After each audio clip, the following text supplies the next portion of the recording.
Some stories aren't meant to be told, but this one needs to be heard.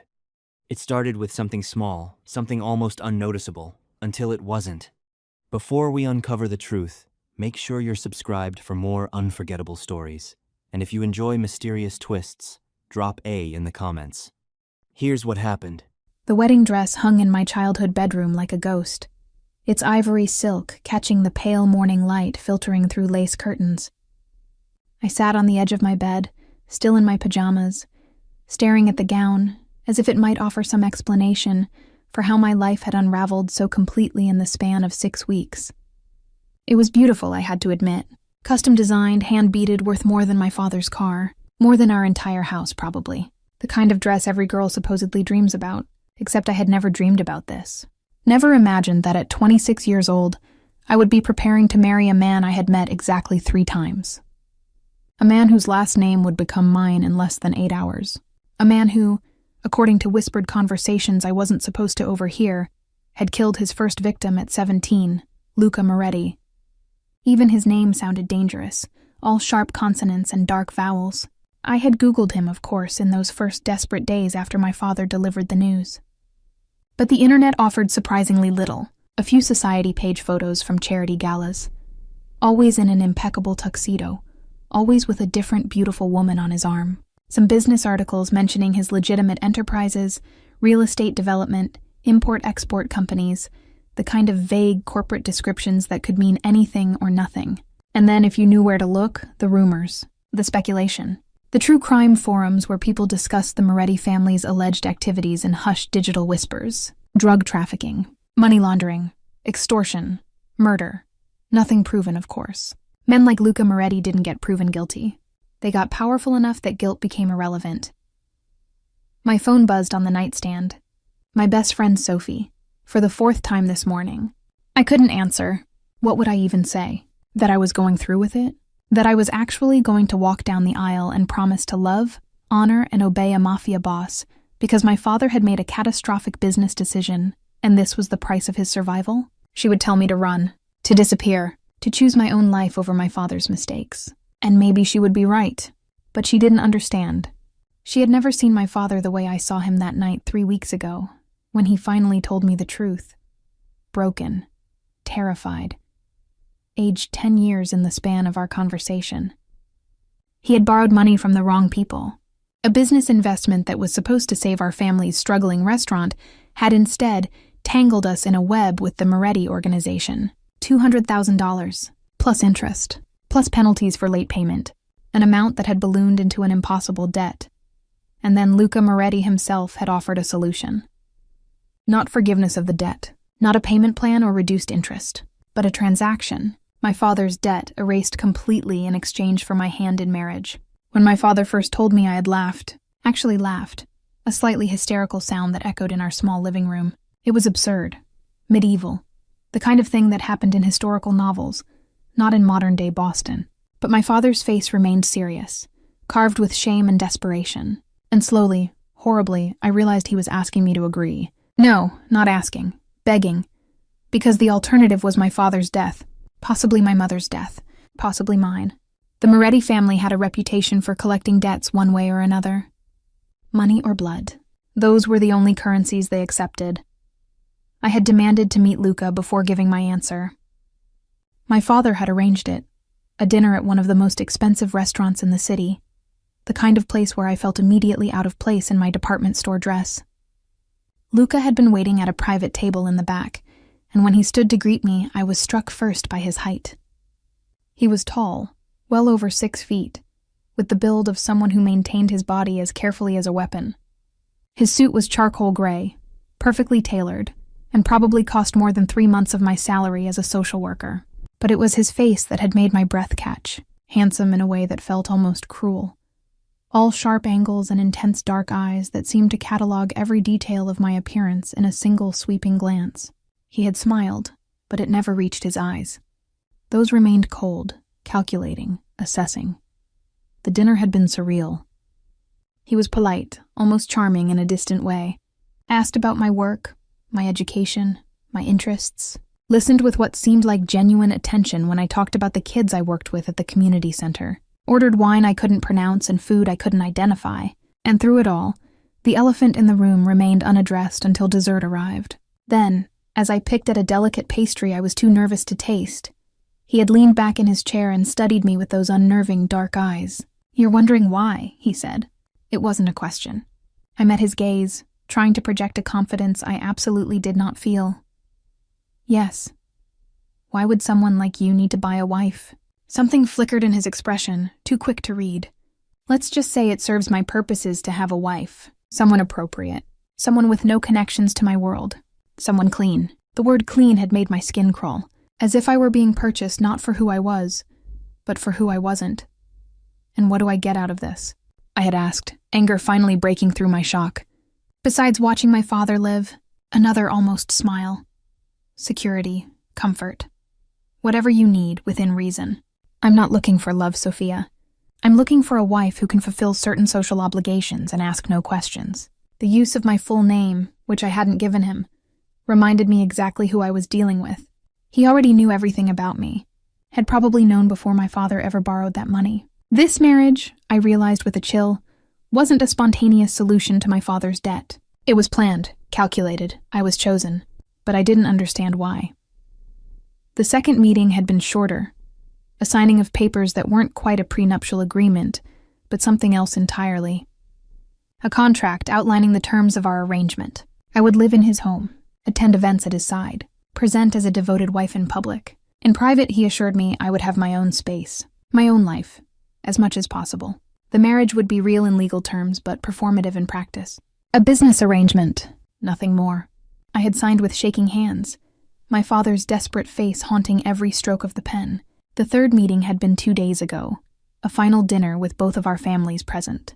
My parents, uncomfortable and grateful in equal measure. His family, a parade of beautiful, cold people who looked at me like I was a puzzle they hadn't quite figured out how to solve.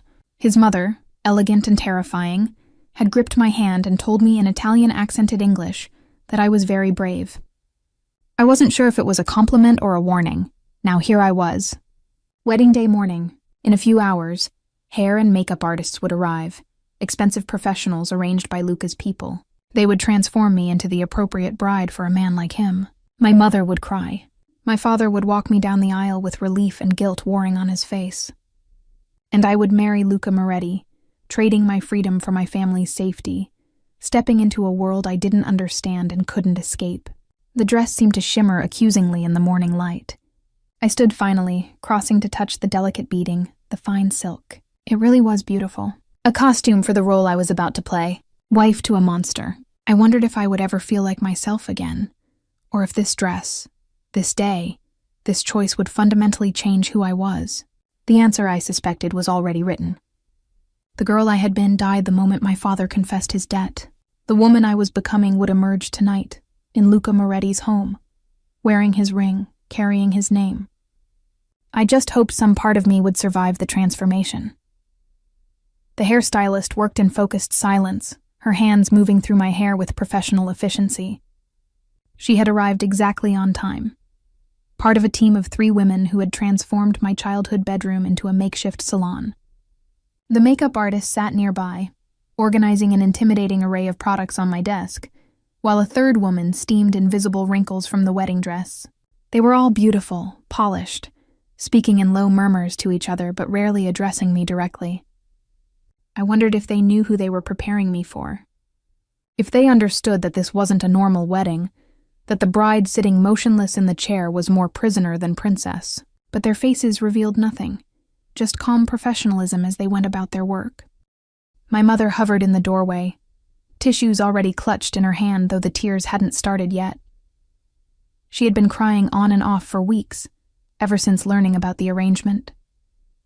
Guilt, relief, worry, all tangled together in a complicated knot of maternal emotion. She had tried, in her way, to talk to me about what to expect, about being a wife. But the conversation had been stilted, uncomfortable, because we both knew this wasn't a normal marriage. The usual advice didn't apply. I had stopped her gently, told her I would figure it out. The gratitude in her eyes had been almost unbearable. She blamed herself, I knew, blamed herself for not stopping my father's risky business decisions, for not finding another way, for allowing her daughter to be sold like property. But what choice had any of us really had? In the end, we were all just trying to survive. Sophie burst into the room with characteristic energy, breaking the heavy silence. She stopped short when she saw me, her eyes going wide. "Oh my God, Sophia. You look," she trailed off, emotion catching in her throat. I managed a small smile, seeing my reflection in the mirror for the first time since the stylist had started working. She was right. I did look different. My usually simple brown hair had been transformed into an elegant updo, soft curls framing my face. The makeup was subtle but perfecting, emphasizing my blue eyes, defining my features in a way I had never managed on my own. I looked older, more sophisticated, like someone who belonged in Luca Moretti's world, like someone who wasn't terrified. Sophie recovered quickly, coming to squeeze my shoulder, her eyes meeting mine in the mirror. "You're still sure about this? It's not too late. We could leave right now. Pack a bag, take my car. Just go." The fantasy was tempting, as it had been every time she suggested it over the past weeks. But I shook my head. The same answer I always gave. "I can't. My father," she started, but I cut her off gently. "It's not just my father, Soph. It's all of us. These people, they don't forget. They don't forgive. If I run, they'll come after my whole family. And maybe after you too, for helping me. I can't put everyone I love at risk." She was quiet for a moment, her hand still on my shoulder. "Then you need to promise me something. Promise you'll call me. Every day. Even if it's just a text to let me know you're okay. And if anything happens, if he hurts you or frightens you or anything, you call me immediately. We'll figure something out." I nodded, blinking back tears that would ruin the makeup artist's careful work. "I promise." She leaned down, hugging me carefully to avoid disturbing my hair. "I love you. You know that, right? You're the bravest person I know." I didn't feel brave. I felt terrified and trapped and overwhelmed. But I returned her hug, drawing strength from her presence. The makeup artist cleared her throat softly. "We should finish. The ceremony is in 3 hours." Sophie released me reluctantly, stepping back to let the women continue their work. She settled on my bed, scrolling through her phone but glancing up frequently to check on me. Her presence was comforting, a tether to my old life, to the person I had been before all of this. The makeup artist approached with a palette, studying my face with an artist's critical eye. "You have beautiful bone structure," she said. The first personal comment any of them had made. "Very classic. The dress will photograph beautifully on you." It wasn't really a compliment directed at me, I realized. It was an assessment of how well I would present, how well I would reflect on Luca. Everything about this day was designed to create an image, to present a narrative. The Mafia boss and his beautiful, appropriate wife. A love story for public consumption, while the truth remained carefully hidden. As the woman worked, I let my mind drift, trying to imagine what came after today. I would move into Luca's home. A mansion in an exclusive neighborhood I had only driven through before, never imagining I would live there. I would have my own rooms, he had assured me, privacy. But I would also be expected to attend events, to smile at his side, to play the role of devoted wife. What would our daily life look like? Would we eat meals together? Make small talk about our days? Or would we exist in separate spheres, intersecting only when necessary for appearances? He had said the marriage would be performative, but he hadn't elaborated on the details. And I had been too overwhelmed to ask the practical questions. What were the rules of this arrangement? What were the boundaries? What exactly did he expect from me? The contract I had signed had been surprisingly vague on personal matters. It outlined financial arrangements, my access to accounts, my allowance. It specified my obligations regarding public appearances and social duties. It included confidentiality clauses that essentially forbade me from ever speaking about the true nature of our arrangement or anything I might learn about his business. But it said very little about our private relationship, about what happened behind closed doors. Luca had mentioned separate rooms, had framed this as a business arrangement, but we would be legally married. And marriage, even a forced one, came with certain traditional expectations. My mind shied away from that thought, too complicated and frightening to unpack while sitting in my childhood bedroom, being painted and primped like a doll. The makeup artist stepped back, surveying her work with satisfaction. Perfect. Let's get you in the dress. The three women moved with coordinated efficiency, helping me stand, guiding me into the adjoining bathroom where the dress waited. My mother followed, her tissues forgotten as she watched them carefully lift the gown, hold it steady as I stepped into it. The silk whispered against my skin, cool and foreign. They pulled it up, fastened what felt like 1,000 tiny buttons up my back, adjusted the fit until it hung perfectly. Then finally, they turned me toward the full-length mirror. I didn't recognize the woman staring back at me. She was elegant, poised, beautiful in a way I had never considered myself. The dress fit like it had been designed for my body specifically, which it had. The neckline was modest but flattering, the waist cinched, the skirt flowing in delicate layers. The beading caught the light with every small movement, creating an almost ethereal effect. I looked like a bride from a magazine, like someone else entirely. My mother made a sound, half sob, half gasp. Oh, Sophia, my baby girl. She was crying now, tears streaming freely. You're so beautiful. I felt my own eyes prickle but forced the tears back. I couldn't cry, couldn't ruin the makeup, couldn't show weakness, not today. Today I had to be strong, had to convince everyone, including myself, that I could do this. The lead stylist produced a veil, simple and elegant, attaching it carefully to my updo. It cascaded down my back, the final touch to the bridal costume. There, she said, satisfaction in her voice. You're ready. But I wasn't ready. Would never be ready. Still, I nodded, accepting the bouquet someone handed me. White roses and orchids, expensive and perfect, and completely impersonal. Flowers chosen by someone on Luca's staff, someone who understood what was appropriate, but had no idea who I was or what I might have liked. A knock at the door made us all turn. My father's voice, tentative through the wood. Sophia?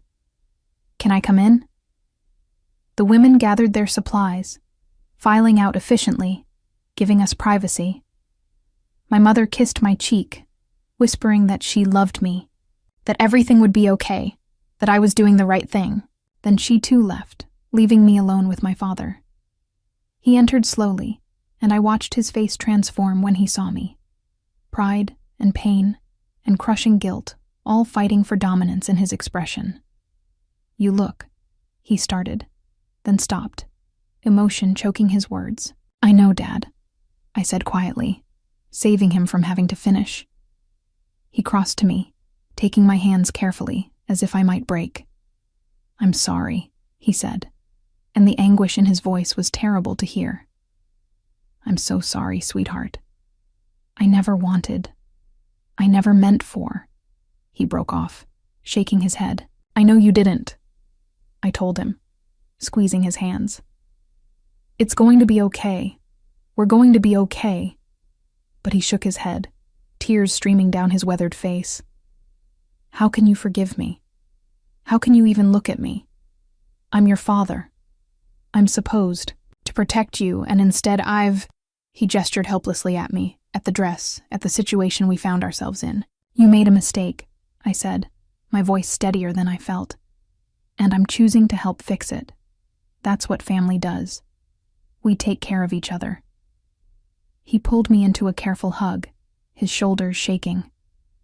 I will never forgive myself for this. Never. I didn't tell him that I might never fully forgive him either. that this would change our relationship forever, create a wound that might scar but never completely heal.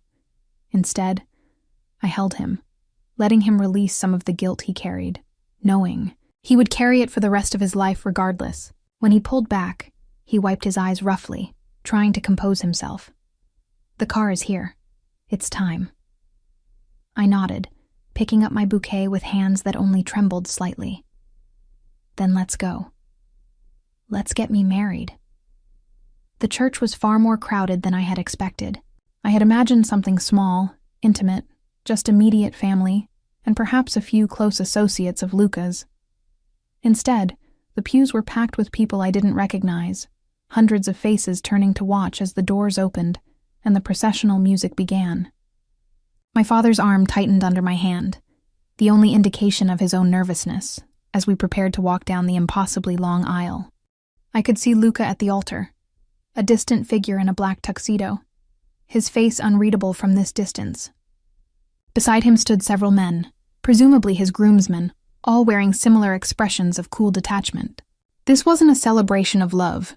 It was a display of power, a message to everyone present that Luca Moretti had acquired something new, something valuable. Me. The music swelled, and my father took the first step forward. I moved with him automatically, years of dance lessons and school performances kicking in to keep my posture straight, my steps measured, my face composed into something resembling bridal happiness. As we moved down the aisle, I began to understand the crowd. These weren't friends and family in the traditional sense.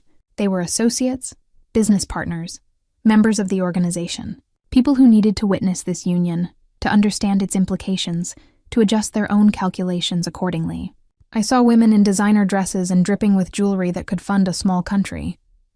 Men in expensive suits with hard eyes that tracked my progress with unsettling intensity. This was the world I was marrying into. Beautiful, dangerous, and completely foreign to everything I had known. Halfway down the aisle, my eyes finally met Luca's. He was watching me with an expression I couldn't quite read. Not happiness, certainly, not love, but something else. Something almost like satisfaction, as if I were meeting his expectations, as if the investment was proving sound. When we reached the altar, my father lifted my veil with shaking hands, kissed my cheek, and then did something that nearly broke my composure. He took Luca's hand and placed mine in it, a gesture of trust that we both knew was forced. "Please," my father whispered, so quietly I almost didn't hear it. "Please take care of her." Luca's response was equally quiet but firm. "I will." The promise sounded like a vow more binding than the ones we were about to exchange. My father stepped back, retreating to sit beside my mother, and I was left standing next to Luca, our hands joined, facing the priest. Up close, Luca was even more imposing than I remembered. The tuxedo was perfectly tailored to his powerful frame, and he smelled of expensive cologne, something dark and woody that probably cost more than my monthly rent. His hand holding mine was warm, his grip firm but not painful. He looked down at me, and for just a moment something flickered in his dark eyes. Then it was gone, replaced by the same cool mask he wore so effortlessly. The priest began speaking, his voice carrying through the church, but I barely heard the words. I was too focused on trying to breathe normally, on maintaining my composure, on not thinking about the fact that in a few minutes I would be legally bound to this man. Forever. Or at least until death do us part, which in his world might come sooner than in others. The ceremony proceeded with traditional efficiency. Readings I didn't remember choosing, music I hadn't selected. Every detail had been arranged by others, and I was simply a participant in a production I hadn't auditioned for. When it came time for the vows, Luca's voice was steady and clear, each word pronounced with careful precision. "I, Luca Antonio Moretti, take you, Sofia Marie Castellano, to be my lawfully wedded wife, to have and to hold from this day forward, for better or for worse, for richer or for poorer, in sickness and in health, until death do us part." The traditional words, spoken by a man who dealt in death. The irony wasn't lost on me. Then it was my turn. My voice came out quieter than his, but still audible in the silent church. "I, Sofia Marie Castellano, take you, Luca Antonio Moretti, to be my lawfully wedded husband." The words felt foreign in my mouth, a script I was reciting, To have and to hold from this day forward, for better or for worse, for richer or for poorer, in sickness and in health, until death do us part. The priest blessed the rings, simple platinum bands that had appeared from somewhere, probably Luca's best man. Luca took my hand again, and I felt the cool metal slide onto my finger, a physical manifestation of the chain I was accepting. Then I took his ring, my hands trembling slightly as I pushed it onto his finger. His hands were large, masculine, and for just a moment I thought about what those hands had done, the violence they had inflicted, the power they wielded, and now one of them wore my ring, this small circle of metal that bound us together in the eyes of the law and God. By the power vested in me, the priest intoned, "I now pronounce you husband and wife." He paused, the traditional smile on his face. "You may kiss your bride." This was the moment I had been dreading. Luca turned to face me fully, his hands coming up to frame my face with surprising gentleness. He was giving me a moment, I realized, a chance to prepare. Then he leaned down, and his lips met mine. The kiss was soft, brief, appropriate for a church wedding. But even that chaste contact sent a shock through my system. His lips were warm, firm, and the kiss, while not passionate, wasn't entirely cold either. It felt like a promise, or maybe a warning. When he pulled back, his eyes searched mine for just a second, as if looking for my reaction.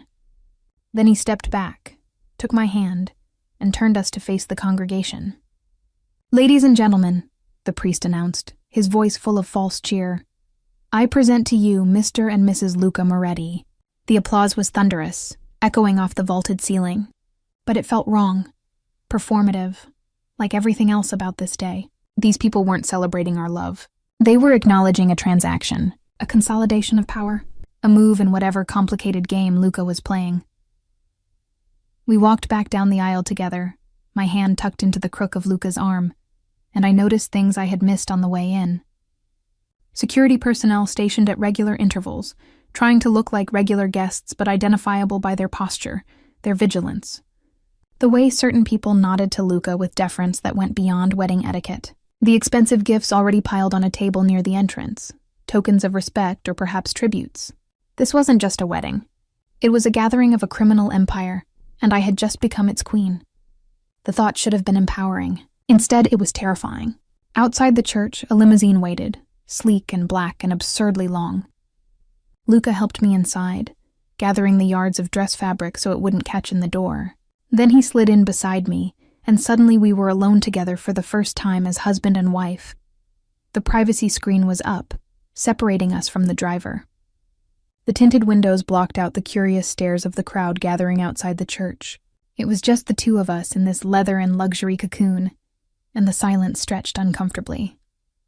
"You did well," Luca said finally, his voice low, very composed. It wasn't quite a compliment, more of an assessment. I managed to meet his eyes. "What happens now? Now we go to the reception. More performance, more witnesses. Then tonight we go home, his home. A place I had never seen, where I would live from this day forward." The contract had specified I would have my own rooms, my own space. But what did that really mean in practice? Before I could ask, he continued, "I know you have questions. We'll talk tonight, after all of this is finished. For now, just stay close to me at the reception. Smile when appropriate. You don't need to make conversation with anyone unless you want to. I'll handle everything." It was a command disguised as reassurance, I realized. He was telling me how to behave, what was expected. I should have bristled at being given instructions like a child. Instead, I felt a strange relief. At least he was giving me guidelines. At least I knew what role to play. The reception was being held at one of the most exclusive hotels in Boston, a historic building that had been entirely reserved for the event. When we arrived, we were announced as Mr. and Mrs. Moretti for the first time, and I felt the weight of the new name settle over me. I wasn't Sofia Castellano anymore. That person had ceased to exist the moment I said I do. Now I was Sofia Moretti, wife to a Mafia boss, part of a world I barely understood. The ballroom was spectacular, decorated in white and gold, with flowers everywhere and chandeliers glittering overhead. A band played elegant music. Waiters circulated with champagne and hors d'oeuvres. It looked like every expensive wedding I had ever seen in magazines, except for the undercurrent of danger, the sense that this beautiful scene could turn violent in an instant if the wrong thing was said or done. Luca kept me close, his hand on the small of my back, guiding me through the crowd. People approached to offer congratulations, and I smiled and thanked them, playing my part. The women complimented my dress. The men complimented Luca on his beautiful bride, as if I were a possession to be admired. Some faces were kind, others calculating, a few openly hostile. I was an outsider who had somehow gained entry to their exclusive world, and not everyone was pleased about it. Luca's mother approached, elegant in a deep purple gown, her silver hair perfectly styled. She kissed both my cheeks in the European fashion, then held me at arm's length to study me. "You are very lovely," she said in her accented English, "and very young. I hope you know what you've agreed to." Before I could respond, she turned to Luca, speaking in rapid Italian. His expression tightened, and he replied in the same language, his tone sharp. His mother studied him for a moment, then nodded and walked away without another word to me. "What did she say?" I asked quietly. Luca's hand tightened slightly on my waist. "She was concerned for you. She thinks I've made you a target." His honesty surprised me. "Have you?" His dark eyes met mine, and for the first time, I saw something like regret in their depths. "Yes.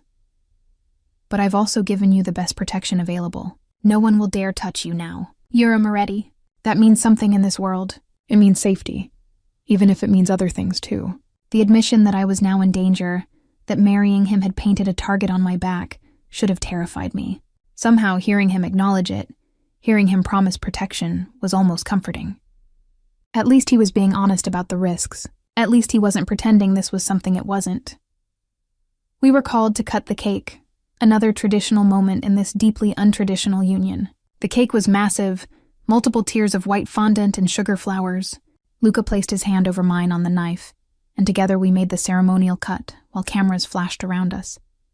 Then came the moment I had been dreading even more than the kiss. The first dance. The band struck up a slow song, something classical and romantic, and Luca led me to the center of the dance floor. He pulled me into his arms, one hand at my waist, the other holding mine, and we began to move. He was a good dancer, I realized with surprise, confident and smooth, leading me effortlessly through the steps. I had taken dance lessons as a teenager, but I hadn't danced in years, and I concentrated on not stepping on his feet or tripping over my dress.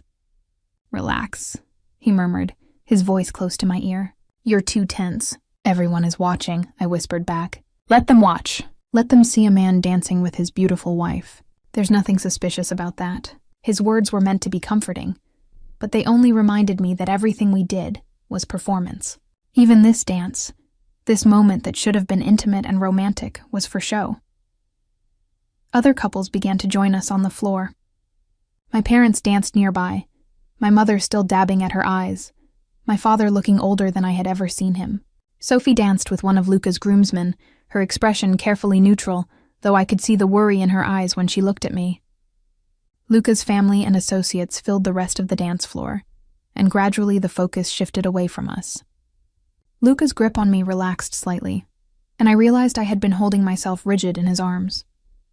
"You're frightened of me," he said quietly. It wasn't a question. I considered lying, but what was the point? "Yes," I admitted. "You should be," he said, and something in his voice made me look up at him. "But not for the reasons you think. I'm not going to hurt you, Sophia. That was never part of this arrangement." "Then what should I be frightened of?" I asked, searching his face. He was quiet for a long moment, his expression unreadable. "Of the life you've just entered, of the things you'll see and learn, of how much you might change." The reception continued for hours, a blur of faces and forced smiles and champagne I barely touched. Luca remained at my side throughout, the attentive husband, his hand rarely leaving my waist or back. To anyone watching, we looked like a couple deeply in love, connected by touch and shared glances. The reality was far more complicated. Every contact was calculated, designed to project an image. Every word spoken between us was measured, careful, revealing nothing of the true nature of our arrangement. I was exhausted by the performance, drained by the constant vigilance required to maintain the facade. But Luca seemed tireless, moving through the crowd with easy confidence, speaking to his guests in English and Italian, sometimes in what sounded like Russian or another language I couldn't identify.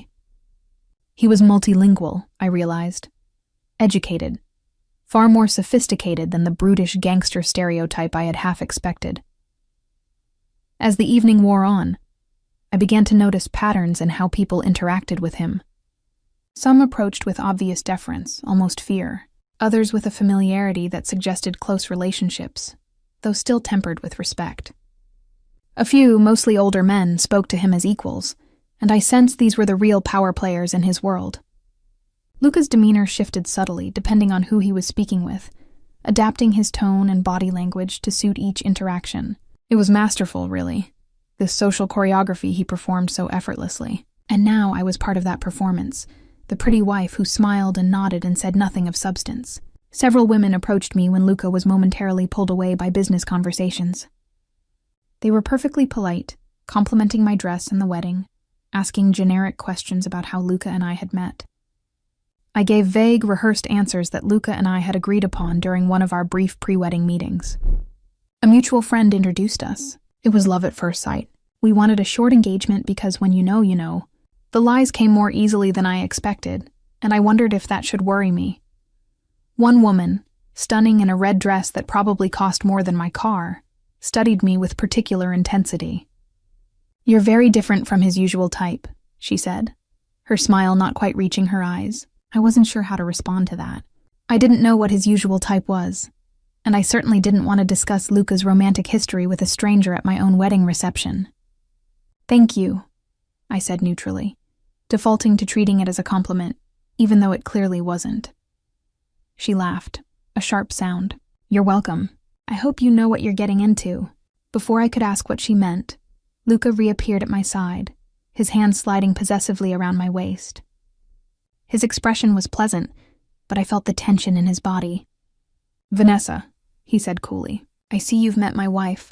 The woman Vanessa smiled at him with a familiarity that made me uncomfortable. "I have. She's charming, Luca, very innocent. She's perfect," he replied, and something in his tone made it clear the conversation was over. Vanessa's smile tightened, but she took the dismissal gracefully, drifting away into the crowd. "Who was that?" I asked quietly when she was out of earshot. "Someone from my past," Luca said, his voice giving nothing away. "No one you need to concern yourself with." But the encounter had rattled me, adding another layer of complexity to my already overwhelming situation. Luca had a past, obviously. Relationships. Perhaps even women who had expected to be standing where I was now, wearing this ring, carrying this name. I was an interloper, a stranger who had been inserted into his life through circumstance rather than choice. How many people here resented my presence? How many saw me as an obstacle or a threat? Finally, mercifully, Luca leaned down to whisper in my ear. "It's time to go. We've fulfilled our obligations. We can leave now." Relief flooded through me. I nodded, perhaps too eagerly, and he guided me through the crowd toward the exit. There was a traditional moment where I was supposed to throw the bouquet, and a cluster of single women had gathered, but the whole ritual felt absurd given the circumstances. I tossed the flowers without much aim, and they were caught by a young woman who squealed with delight. Then Luca and I were moving through a rain of rose petals thrown by guests, toward the waiting limousine. The car pulled away from the hotel, and I watched through the tinted window as the lit venue grew smaller behind us. It felt symbolic somehow, this physical distance growing between me and my old life. "I'm tired," I said quietly, the first honest thing I had said in hours. Luca glanced at me, and his expression softened almost imperceptibly. "I know, it's been a long day. We'll be home soon. Home. That word again." I watched the city pass outside the window as we drove, trying to memorize landmarks, to understand the route.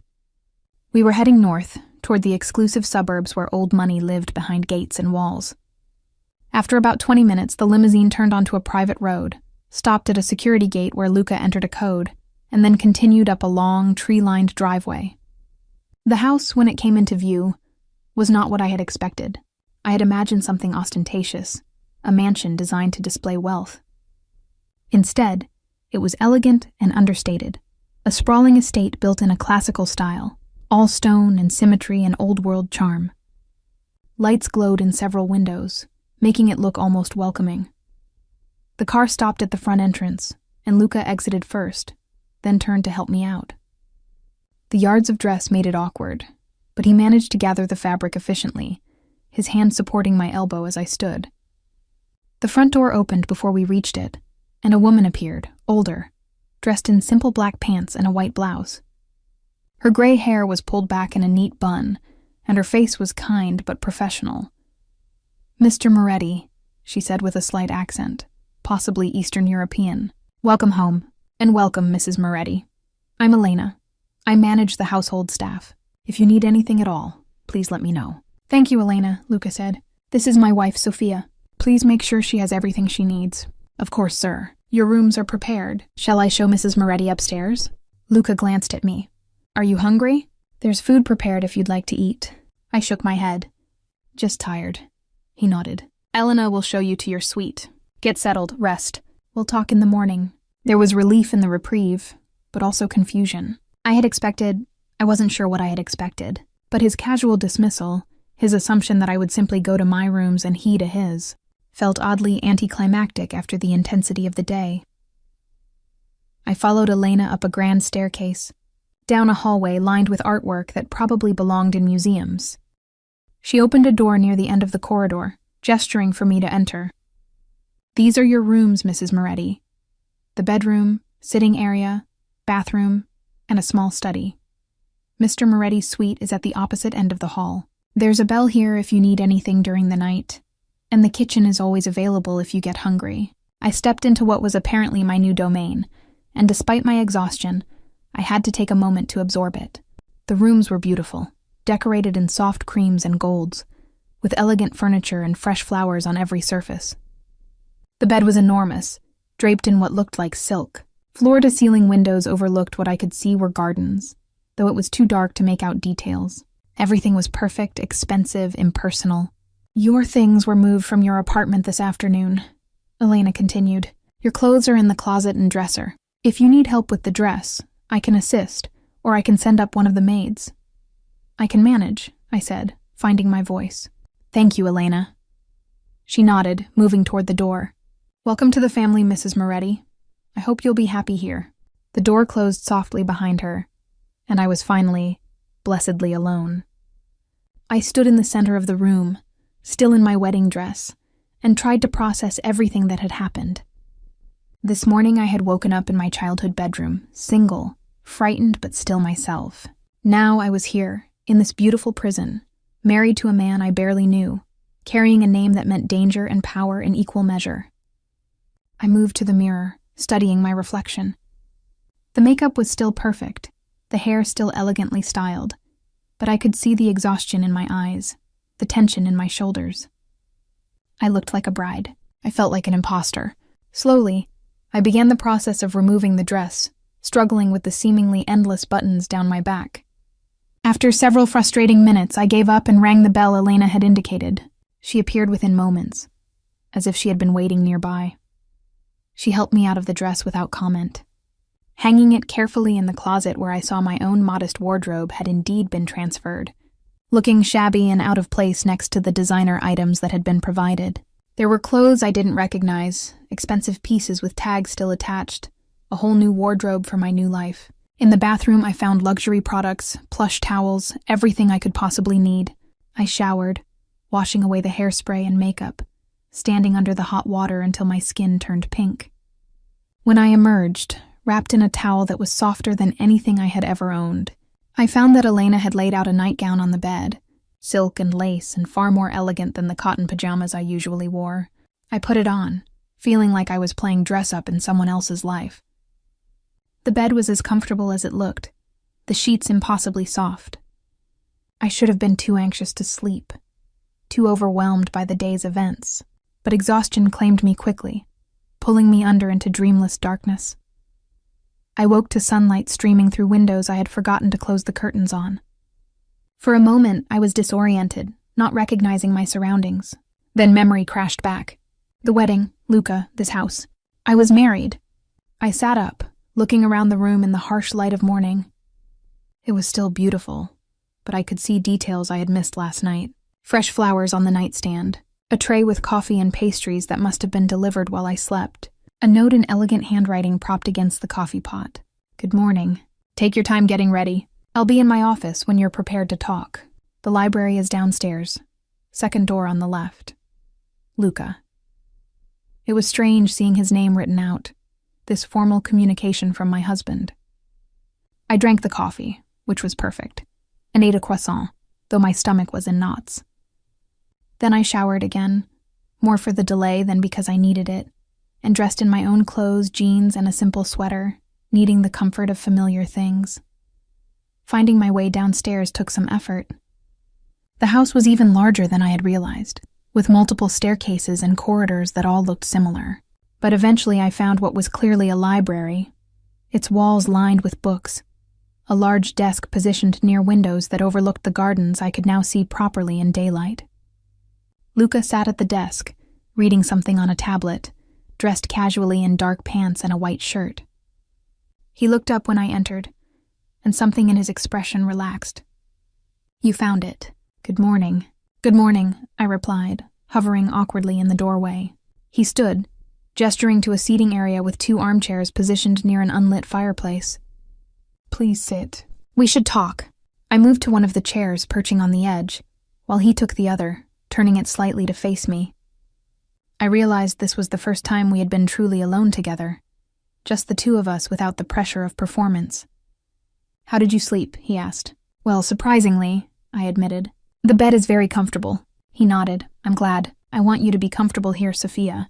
This is your home now," I decided to be direct. "Is it? Or is it your home where I'm a guest?" He studied me for a moment, something like approval in his eyes. "Fair question. Let me be clear about our arrangement. This is your home. You're not a prisoner. You can go where you want, within reason. You have access to cars, drivers, credit cards. The only restrictions are for your safety. You don't go anywhere without security, and there are certain areas of the city that aren't safe for you now. Certain people you should avoid, because I'm a target now," I said, remembering his mother's words, and his own admission at the reception. "Yes," he said bluntly. "Being my wife makes you both protected and vulnerable. Protected because no one wants to start a war with me over you. Vulnerable because you could be used as leverage against me. That's why security isn't optional. I absorbed this. The reality of my new existence sinking in. And inside the house? What are the rules here?" "There are no rules," he said, and I must have looked skeptical because he continued. "I mean that. I don't expect you to cook or clean. Staff handles all of that. You're not expected to wait on me or cater to me in any way. Then what am I expected to do?" I asked, genuinely confused. "Live your life," he said simply. "Read, watch television, use the pool or gym, work if you want to continue your job. The only thing I ask is that you're available when I need you for social obligations. Dinners, events, gatherings where I need a wife at my side. Those are the performances we discussed. I'll give you as much notice as possible. And the rest of the time? The rest of the time, you do what you want. We can share meals if you'd like company, or eat separately if you prefer privacy. We can spend time together, or maintain distance." He paused, his gaze intense. "I know this isn't a normal marriage, Sophia. I'm not going to pretend we're in love or force some kind of domestic fantasy, but we can be civil. We can be respectful. We might even become friends given time." "Friends?" I repeated, the word sounding strange in this context. "Is that what you want?" "What I want," he said carefully, "is for you to not be miserable. This situation is what it is. I can't change that, but I can try to make it tolerable." The honesty was almost disarming. "What about," I hesitated, not sure how to phrase this, "physical expectations?" His expression didn't change, but something flickered in his eyes. "I'm not going to force myself on you if that's what you're asking. Despite what you might think, I'm not a monster. When and if anything physical happens between us, it will be because we both want it. Until then, we have our separate rooms, our separate lives." The relief was overwhelming but also confusing. "Then why marry me at all? You could have just forgiven my father's debt. Why go through all of this?" For a long moment he didn't answer, his gaze distant. When he spoke, his voice was measured. "I needed a wife. Someone appropriate, someone with no connections to my world. Someone I could trust because our interests were aligned. Your father's debt provided an opportunity." He looked at me directly. "I know you think I'm the villain in this story, Sophia, and maybe I am. But I'm trying to be a benevolent villain, at least where you're concerned." I didn't know what to say to that, to this strange mixture of honesty and manipulation. Before I could formulate a response, his phone buzzed. He glanced at it and his expression hardened. "I need to take this. We'll continue this conversation later." He stood, already moving toward the door, the phone to his ear, speaking in rapid Italian. And just like that, I was alone again, left with more questions than answers about the man I had married and the life I had agreed to live. The first week of my marriage passed in a strange suspension of reality. I moved through the beautiful house like a ghost, exploring rooms that felt more like museum exhibits than living spaces. There was a music room with a grand piano that looked like it had never been played, a formal dining room with a table that could seat 20, a conservatory filled with exotic plants that someone clearly tended with meticulous care, multiple sitting rooms, each decorated in a different style, all elegant and impersonal. I found myself gravitating toward the library, which felt more lived in than the other spaces. The books showed signs of actual reading, and there were personal touches scattered around. A coffee mug with a ring stain on the desk, reading glasses left on an open book, a photograph tucked between volumes, showing a much younger Luca with an older man who shared his features. Luca himself remained largely absent during those first days. He left early each morning, dressed in expensive suits, carrying himself with the confidence of a man who controlled his world completely. Sometimes he returned for dinner, sometimes not until late at night. When we did share meals, the conversation was polite but distant. He asked about my day, whether I needed anything, if I was comfortable.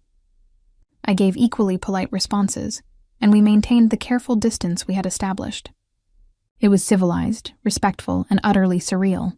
I was living in luxury beyond anything I had ever imagined, married to a man who treated me like a valued houseguest, trying to adjust to a life that felt like an elaborate performance with an audience of one. Elena managed the household with quiet efficiency, anticipating needs I didn't even know I had. Meals appeared at regular intervals. My laundry was done and returned pressed and folded. Fresh flowers appeared in my rooms daily. The staff was small but professional, moving through the house like shadows, maintaining the perfection without intruding on my space. They were polite when we encountered each other, but kept their distance, and I sensed they had been instructed not to engage beyond basic pleasantries. I was the boss's wife, to be treated with respect but not familiarity. It was isolating in a way I hadn't expected. I had thought the hardest part would be living with Luca, navigating the tension and fear of being married to a dangerous man. Instead, the hardest part was the loneliness, the sense of existing in a beautiful bubble with no real connection to anything or anyone. Sophie called daily as promised, but our conversations were stilted. I couldn't tell her the truth about my situation, couldn't explain that my husband was polite and distant, and that I spent my days wandering through a mansion like a well-dressed prisoner. So I gave vague reassurances that I was fine, that everything was wonderful, that married life was an adjustment but a good one. On the fourth day, I discovered the gym, a fully equipped space in the basement that looked like it belonged in an exclusive health club. I had always used exercise as a way to manage stress, and the familiar burn of physical exertion was a relief after days of mental tension. I was on the treadmill, music playing through expensive headphones, when I became aware of someone watching me. I turned to find Luca in the doorway, dressed in workout clothes, a towel draped around his neck. He looked different in casual athletic wear, more human somehow, though no less imposing. I pulled out my earbuds, suddenly self-conscious in my old yoga pants and t-shirt. "Sorry," I said, stepping off the treadmill. "I didn't know you used this space. I can come back later." "Don't be ridiculous," he said, moving into the room. "This is your house too. Besides, I was hoping we might work out together. I could use a training partner." The suggestion surprised me. We had been so careful to maintain our separate spheres, and this felt like a step toward something more personal. "I'm not sure I'd be much of a training partner," I said. "I mostly just run and do basic strength training." "That's perfect," he replied, moving to a weight bench. "I need someone to spot me anyway." The next hour was the most normal time we had spent together since the wedding. He was a serious athlete, I realized, his workout routine intense and focused. But he was also patient, adjusting weights for me, offering tips on form, treating me like a genuine partner rather than an obligation. When he removed his shirt to do pull-ups, I tried not to stare at the evidence of his dedication to fitness. His body was powerful, sculpted, marked with several scars that told stories I probably didn't want to know. But there was something almost vulnerable about seeing him this way, focused on something as basic and human as physical exertion. We talked while we worked out, casual conversation about exercise routines and favorite music. the kind of normal interaction I had been craving. Afterward, as we cooled down, he asked if I wanted to see the gardens. I had been admiring them from my windows but hadn't explored them yet. We walked outside together, and I was amazed by the scope and beauty of the landscaping. There were formal gardens with geometric patterns, wild areas that looked almost natural, a greenhouse filled with orchids, even a small vineyard. "It's beautiful," I said, meaning it. "Do you do any of the gardening yourself?" "Some," he admitted. "I find it relaxing. There's something satisfying about creating something beautiful, watching it grow." It was the most personal thing he had shared with me, this glimpse into what he did for pleasure. We walked in comfortable silence for a while, and I found myself relaxing in his presence for the first time. Away from the formal rooms of the house, in the natural setting of the garden, he seemed less intimidating, more like a man than a criminal mastermind. When we returned to the house, he paused at the bottom of the stairs. "Thank you," he said. "For what?" "For working out with me, for walking with me, for not making this more difficult than it has to be." I studied his face, trying to understand what he meant. "You're not what I expected," I said honestly. "What did you expect?" "A monster," I admitted. "Someone cruel, violent, completely without humanity." He was quiet for a moment. "I am violent, Sophia. Don't mistake civility for weakness. I've done things that would horrify you, but I'm not cruel without purpose, and I try not to hurt innocent people." The reminder of who he was, what he was capable of, should have frightened me. Instead, I found his honesty almost reassuring. At least he wasn't pretending to be something he wasn't. At least he respected me enough to tell me the truth. That night, for the first time since the wedding, we had dinner together by choice rather than obligation. Elena had prepared something elaborate, but we ate in the smaller breakfast room rather than the formal dining room, and the atmosphere was almost relaxed. Luca asked about my work, seemed genuinely interested when I talked about the kids I had worked with at the community center. I asked about his legitimate businesses, and he explained his real estate developments with obvious pride. It was almost like a normal dinner between a married couple, if you ignored the armed security outside and the fact that our marriage was a business arrangement. When I mentioned missing my work, he surprised me by offering to arrange for me to volunteer somewhere, or even to continue working if I wanted. The only requirement would be additional security, which might make things complicated. I appreciated the offer, even though I wasn't sure how practical it would be. Having something meaningful to do, some purpose beyond wandering through beautiful rooms, was appealing. We were clearing the dishes, working together in an easy rhythm when his phone rang. The change in him was immediate and dramatic. His entire posture shifted, his expression hardening as he glanced at the caller ID. "I need to take this," he said, already moving toward his office. "It's important." I nodded, finishing with the dishes alone, but I could hear his voice through the closed door, speaking in rapid Italian, his tone sharp and commanding. This was the other Luca, the dangerous one, the one who controlled a criminal empire. When he emerged 20 minutes later, his face was grim. "I have to go out," he said. "Business that can't wait. I'll probably be late. Don't wait up." There was something in his expression that made me ask, "Is everything all right?" He paused, seeming to consider how much to tell me. "There's a situation that requires my attention. Nothing for you to worry about, but I may be gone for a few days." "A few days?" The prospect of being alone in the house, even with the staff, was daunting. "Will you be safe?" I asked, surprising myself with the genuine concern in my voice. He looked equally surprised by my question. "Yes," he said softly. "I'll be safe, and so will you. Security here is comprehensive. You won't even know I'm gone." But I did know he was gone. The house felt different without his presence, larger and more empty. I realized that in just a week, I had grown accustomed to his quiet company, to the sense of shared space, even when we weren't directly interacting. Without him, the beautiful rooms felt more like a prison again, and I found myself checking my phone obsessively, though I wasn't sure what I was hoping to see. Elena maintained her professional demeanor, but I sensed she was more watchful in Luca's absence, more protective. The security presence, usually invisible, became more obvious.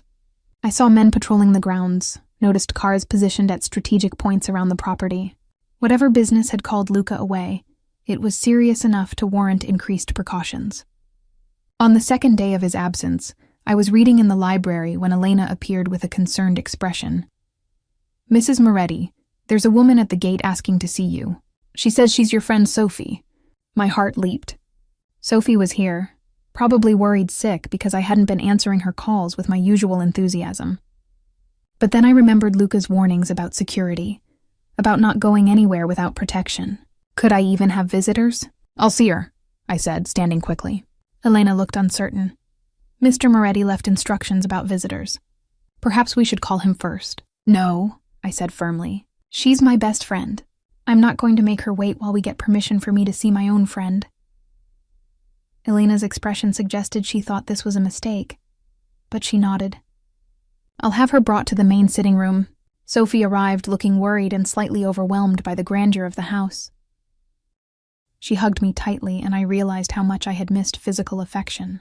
Simple human contact. You look good, she said, studying my face. Rested. But you sound different on the phone. Distant. I'm fine, I assured her, leading her to sit down. It's just an adjustment, you know. Marriage, this house, everything is so different. She looked around the elegant room, taking in the expensive furniture, the artwork, the fresh flowers. It's like a palace, she said. But it doesn't feel like you. What do you mean? I don't know, she said, frowning. It's beautiful, but it's so formal, so perfect. Where are your things? Your books, your photos, the little ceramic owl I gave you for your birthday?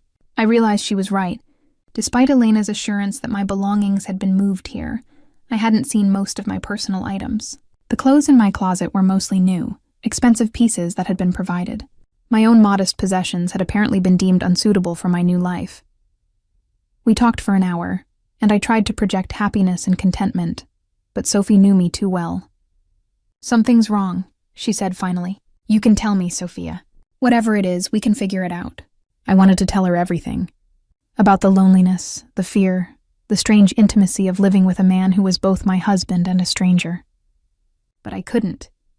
The confidentiality clauses in my contract were clear, and beyond that, I didn't want to put her in danger by involving her in my new world. I'm just adjusting, I repeated. It's a big change. She didn't look convinced, but she didn't push. When she left, promising to visit again soon, I felt more alone than ever. That evening, as I ate dinner by myself in the too-quiet house, I found myself wondering where Luca was, what dangerous business had called him away, whether he was safe. The concern surprised me. When had I started caring about his well-being? When had this stranger become someone whose absence I noticed, whose safety mattered to me? The realization was unsettling, a sign that the careful distance I had been maintaining was already beginning to erode. I was getting ready for bed when I heard a car in the driveway. From my bedroom window, I could see headlights approaching the house, and my heart rate quickened. Luca was back. I heard voices downstairs, his familiar tones speaking to Elena, and felt a relief that was entirely disproportionate to the situation. He was my captor, essentially, the architect of this strange life I was living. I shouldn't be happy about his return, but I was brushing my teeth when I heard a soft knock at my door. I opened it to find Luca, still in his suit but looking tired, his usually perfect appearance slightly disheveled. I wanted to let you know I was back, he said quietly. I know it's late. How did everything go? I asked, then immediately wondered if I should have. If his business was something I was better off not knowing about. It went well, he said, studying my face. Were you worried? The question was gentle, almost hopeful. I admitted, surprising us both. I'm glad you're safe. Something shifted in his expression. A warmth I hadn't seen before. Thank you, he said softly. That means more than you know. We stood there for a moment, looking at each other across the threshold of my room, and I felt something change between us. A crack in the careful walls we had built, a glimpse of something more complicated than our business arrangement. Then he stepped back, the moment passing. Get some rest, he said. We'll talk tomorrow. But as I closed the door and returned to my bed, I knew that something fundamental had shifted. The polite distance we had maintained was no longer sustainable. Whether I wanted it or not, I was beginning to care about Luca Moretti. And that, I suspected, was going to complicate everything. The next morning brought an unexpected invitation. Luca knocked on my door while I was still in my robe, having coffee and trying to decide how to spend another day in my beautiful prison. When I opened the door, he was dressed casually in jeans and a sweater, looking more relaxed than I had seen him since our wedding day. "I have a proposition," he said without preamble. "I need to visit one of my properties today, a restaurant in the North End. It's legitimate business, nothing dangerous, and I thought you might like to come with me. Get out of the house for a while." The offer was so unexpected that I just stared at him for a moment. "You want me to come with you? To work?" "Not exactly work," he said, a slight smile playing at his lips. "More like showing my wife one of my investments. But yes, I thought you might enjoy seeing something beyond these walls." The prospect of leaving the house, of seeing the city again, was incredibly appealing. But I was also nervous about venturing into his world, even the legitimate parts of it. "I'll need to get dressed," I said, already mentally cataloging my wardrobe. "Something appropriate for meeting business associates." He nodded. "Take your time. We'll leave whenever you're ready." An hour later, I was sitting beside him in a sleek black sedan, watching Boston pass outside the tinted windows. It felt strange to be in the city again after a week of isolation, to see normal people going about their normal lives while I existed in this parallel universe of wealth and danger. The driver was one of Luca's security team, I realized, his eyes constantly scanning the mirrors, his posture alert. Even this simple outing required protection, a reminder of the reality of my new life. The restaurant was in a historic building in the North End, its brick facade and small windows giving it an old-world charm. A discreet sign identified it as Nonna's, and even from the street I could smell garlic and herbs and fresh bread. It looked like the kind of place locals would consider a hidden gem, intimate and authentic rather than flashy. Luca held the door for me, and we stepped into a warm, inviting space filled with the sounds and smells of a working kitchen. The lunch crowd was just beginning to arrive, and I could see why this place would be successful. It felt genuine, comfortable, the kind of restaurant where you could imagine bringing your family for Sunday dinner. A man emerged from the kitchen, wiping his hands on his apron, his face lighting up when he saw Luca. "Mr. Moretti," he exclaimed, embracing Luca with obvious affection. "You didn't tell me you were coming today, and this must be your wife." The pride in his voice was unmistakable. "This is Sofia," Luca said, his hand settling on the small of my back. "Sofia, meet Marco Benedetti. He's the chef and owner here." Marco beamed at me, taking my hands in his flour-dusted ones. "Welcome to the family, Mrs. Moretti. Any wife of Luca's is family to us." The warmth in his greeting was genuine, and I found myself smiling back despite my nervousness. Marco insisted on giving us a tour of the restaurant, explaining the history of the building, the provenance of various recipes, his plans for expansion. His passion for the business was infectious, and I could see why Luca had invested in him. This wasn't just a money-making venture.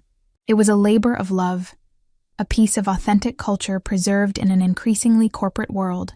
When Marco disappeared into the kitchen to prepare what he promised would be the best meal we had ever eaten, Luca and I settled at a corner table with a view of the bustling dining room. "This is lovely," I said, meaning it. "How did you find this place?" "Marco's family has been in the neighborhood for 3 generations, Luca explained. His grandfather ran a small grocery store. His father expanded into catering, and Marco wanted to open a restaurant.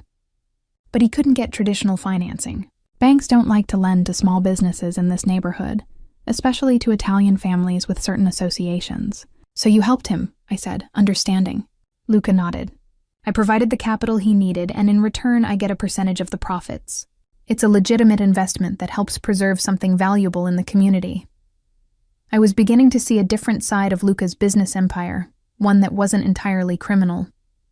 Yes, he was involved in illegal activities, but he was also supporting legitimate businesses, helping people who couldn't get help elsewhere. It was more complex than I had expected, this world he inhabited. Marco returned with a parade of dishes, each more delicious than the last. Homemade pasta with sauce that had been simmering for hours. Fresh bread still warm from the oven. Seafood that tasted like it had been caught that morning. As we ate, Luca told me about other businesses he supported. A bakery run by a widow with 5 children. A construction company started by a man recently released from prison. A flower shop owned by an elderly couple who had been struggling to compete with chain stores. All legitimate enterprises, all serving the community, all funded by money that came from less legitimate sources. It was a contradiction I was still trying to understand. This man who could be both criminal and benefactor. After lunch, we walked through the North End, Luca pointing out landmarks, telling me stories about the neighborhood's history. People recognized him, I realized. Shopkeepers nodded respectfully. Children playing in small parks waved. Elderly women sitting on stoops smiled and called out greetings in Italian. He wasn't just a criminal here. He was a part of the community, someone who belonged. We stopped at a small market where the owner insisted on giving us fresh fruit, refusing any payment. At a bakery where the woman behind the counter packed a box of pastries for us to take home, again refusing money. These people weren't afraid of Luca. They were grateful to him. He was their protector, their benefactor, the man who helped when no one else would. It was a side of him I hadn't expected, and it complicated my feelings about him even further. As we walked back to the car, I found myself studying his profile, trying to reconcile this man who was clearly beloved in his community with the dangerous criminal I knew him to be. The drive home was quiet, both of us lost in our own thoughts. I was processing what I had seen, trying to understand how someone could be both protector and predator, both criminal and community leader. Luca seemed relaxed, more at ease than I had seen him since our wedding. When we arrived at the house, he helped me out of the car, his hand lingering on mine for just a moment longer than necessary. "Thank you," I said as we walked to the front door, "for taking me with you today, for letting me see that part of your world." He paused, his hand on the door handle. "What did you think?" I considered the question carefully. "It's not what I expected," I said honestly. "I thought your businesses would be more obviously criminal. I didn't expect to see you helping people, being part of a community." He was quiet for a moment. "Most people only see one side of what I do," he said finally. "The violence, the illegal activities. They don't see the other part, the legitimate businesses, the people I help. I'm not asking you to approve of everything I do, Sophia, but I wanted you to understand that it's not all darkness." That evening, we had dinner together again, and the conversation was easier than it had been before. Seeing him in his community, watching him interact with people who clearly cared about him, had humanized him in a way that our careful conversations at home hadn't. I found myself asking questions about his other investments, his plans for expansion, his vision for the neighborhood. He answered thoughtfully, and I could see the intelligence behind his success, the strategic thinking that had built his empire. When he asked about my work again, I found myself telling him more than I had before, sharing stories about the kids I had worked with, the challenges they faced, the small victories that made the job worthwhile. He listened with genuine interest, asking insightful questions. And I realized he understood the importance of community support in a way that many people didn't. After dinner, we moved to the library, settling into the comfortable chairs by the fireplace. Luca poured himself a glass of wine and offered me one, which I accepted for the first time since moving into his house. The wine was excellent, smooth and rich, and I felt myself relaxing in a way I hadn't since the wedding. We talked about books, discovering a shared love of history and biography. He recommended several titles from his collection, and I found myself looking forward to reading them, to having something to discuss with him. It was the most normal evening I had spent since becoming his wife, and I realized I was enjoying his company. When I mentioned feeling isolated in the house, missing the sense of purpose that work had given me, he surprised me with a suggestion. "There's a community center in the North End that could use help," he said. "They work with at-risk youth, provide after-school programs, job training. It's not far from the restaurant we visited today. If you're interested, I could arrange for you to volunteer there." The offer was unexpected and incredibly appealing. "You would do that?" "Of course," he said. "You need something meaningful to do, and they need help. It benefits everyone. The only requirement would be security, but we could make it work." The prospect of having purpose again, of working with kids who needed help, was almost overwhelming. "Yes," I said quickly. "I would love that. Thank you." He smiled, the first genuine smile I had seen from him, and it transformed his face completely. He looked younger, more approachable, almost handsome in a way that had nothing to do with his expensive clothes or powerful presence. "I'll make some calls tomorrow," he said. "We can visit the center this week, meet the staff, see if it's a good fit." I found myself smiling back, feeling hopeful for the first time since the wedding. As the evening wound down and we prepared to go to our separate rooms, there was a moment of awkwardness at the bottom of the stairs. We had spent the day together, shared meals and conversation, and there was an intimacy to it that hadn't existed before. For just a moment, I wondered what it would be like if this were a real marriage. If we were going to the same room, the same bed. The thought sent a flush of heat through me that I tried to ignore. "Good night, Sophia," Luca said softly, his dark eyes holding mine. "Thank you for today, for coming with me, for giving me a chance to show you something different." "Good night," I replied, my voice slightly breathless. I had a wonderful time. He reached out as if to touch my face, then seemed to think better of it, his hand dropping to his side. "Sleep well," he said, then turned and walked toward his end of the hallway. I watched him go, noting the confident way he moved, the breadth of his shoulders, the way his hair curled slightly at the nape of his neck. When he disappeared into his room, I stood there for a moment longer, trying to understand what was happening to me. I was attracted to him. The realization hit me like a physical blow. Despite everything, despite the circumstances of our marriage, despite knowing what he was capable of, I was developing feelings for my husband. The thought should have terrified me. Instead, as I climbed the stairs to my own room, I found myself wondering if he felt it too, this growing connection between us. That night, I lay in my enormous bed staring at the ceiling, replaying the day in my mind, the way he had looked at me across the restaurant table, the pride in his voice when he introduced me to Marco, the moment of hesitation at the bottom of the stairs. Was I imagining the attraction, the growing intimacy, or was something real developing between us, something that went beyond our business arrangement? The questions kept me awake long into the night, and when I finally fell asleep, my dreams were filled with dark eyes and gentle hands, and the possibility that my marriage might become something I had never expected. Something real, something dangerous in an entirely different way than I had anticipated, because falling for Luca Moretti would complicate everything, would blur the lines I had drawn to protect myself, would make me vulnerable in ways that had nothing to do with his criminal empire and everything to do with my heart. And yet, as I drifted off to sleep, I found myself hoping that the connection I felt wasn't one-sided, that somewhere down the hall, he was lying awake thinking about me too. The community center was everything I had hoped for and more. Located in a converted warehouse, it buzzed with activity even in the middle of the afternoon. Children's laughter echoed from a gymnasium where a basketball game was in progress. The smell of fresh paint indicated ongoing renovations. Bulletin boards displayed artwork, achievement certificates, and photos of smiling kids. It felt alive in a way that reminded me why I had chosen social work in the first place. Maria Santos, the director, greeted us with enthusiasm that seemed genuine, rather than the deference I had grown accustomed to seeing when people met Luca. She was a small woman in her 50s, with graying hair and kind eyes that missed nothing. She shook my hand firmly and looked me directly in the eye when she spoke. "So you're interested in working with our kids," she said. "Tell me about your experience." I outlined my background, my education, my previous work, and she listened intently, asking thoughtful questions about my approach to working with at-risk youth. Luca stood slightly apart during our conversation, letting me speak for myself, but I was aware of his presence, his quiet observation of the interaction. When Maria asked about my availability, I glanced at him uncertainly. "We haven't discussed the details yet," I said, "but I'm hoping to volunteer several days a week if you can use me." Maria's face lit up.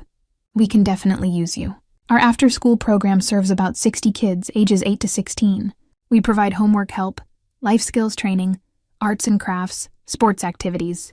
Most of our volunteers are college students who can only commit to a few hours a week. Having someone with your experience and availability would be incredible." She led us on a tour of the facility, introducing me to staff members and some of the children. The kids were curious about me, especially the older ones who seemed to sense that I was somehow connected to Luca, though they couldn't quite figure out how. One teenage girl, maybe 15, with bright purple streaks in her black hair, studied me with particular intensity. "You're not a social worker," she said bluntly when Maria introduced us. "I mean, you are, but you're something else too. You're too dressed up, too polished. What's your real story?" I was taken aback by her directness, but also impressed by her perceptiveness. "My name is Sophia," I said. "I am a social worker, and I'm interested in volunteering here. What else would you like to know?" She glanced at Luca, who was examining a display of student artwork with apparent interest. "He's your husband, isn't he?" The way she said it made it clear she knew exactly who Luca was, what his reputation was in the neighborhood. Yes, I said simply. He is. She nodded as if this confirmed something she had suspected. Cool. I'm Angelica. Most people call me Angel, but only if they're not being sarcastic about it. I found myself smiling despite the awkwardness of the situation. Nice to meet you, Angel.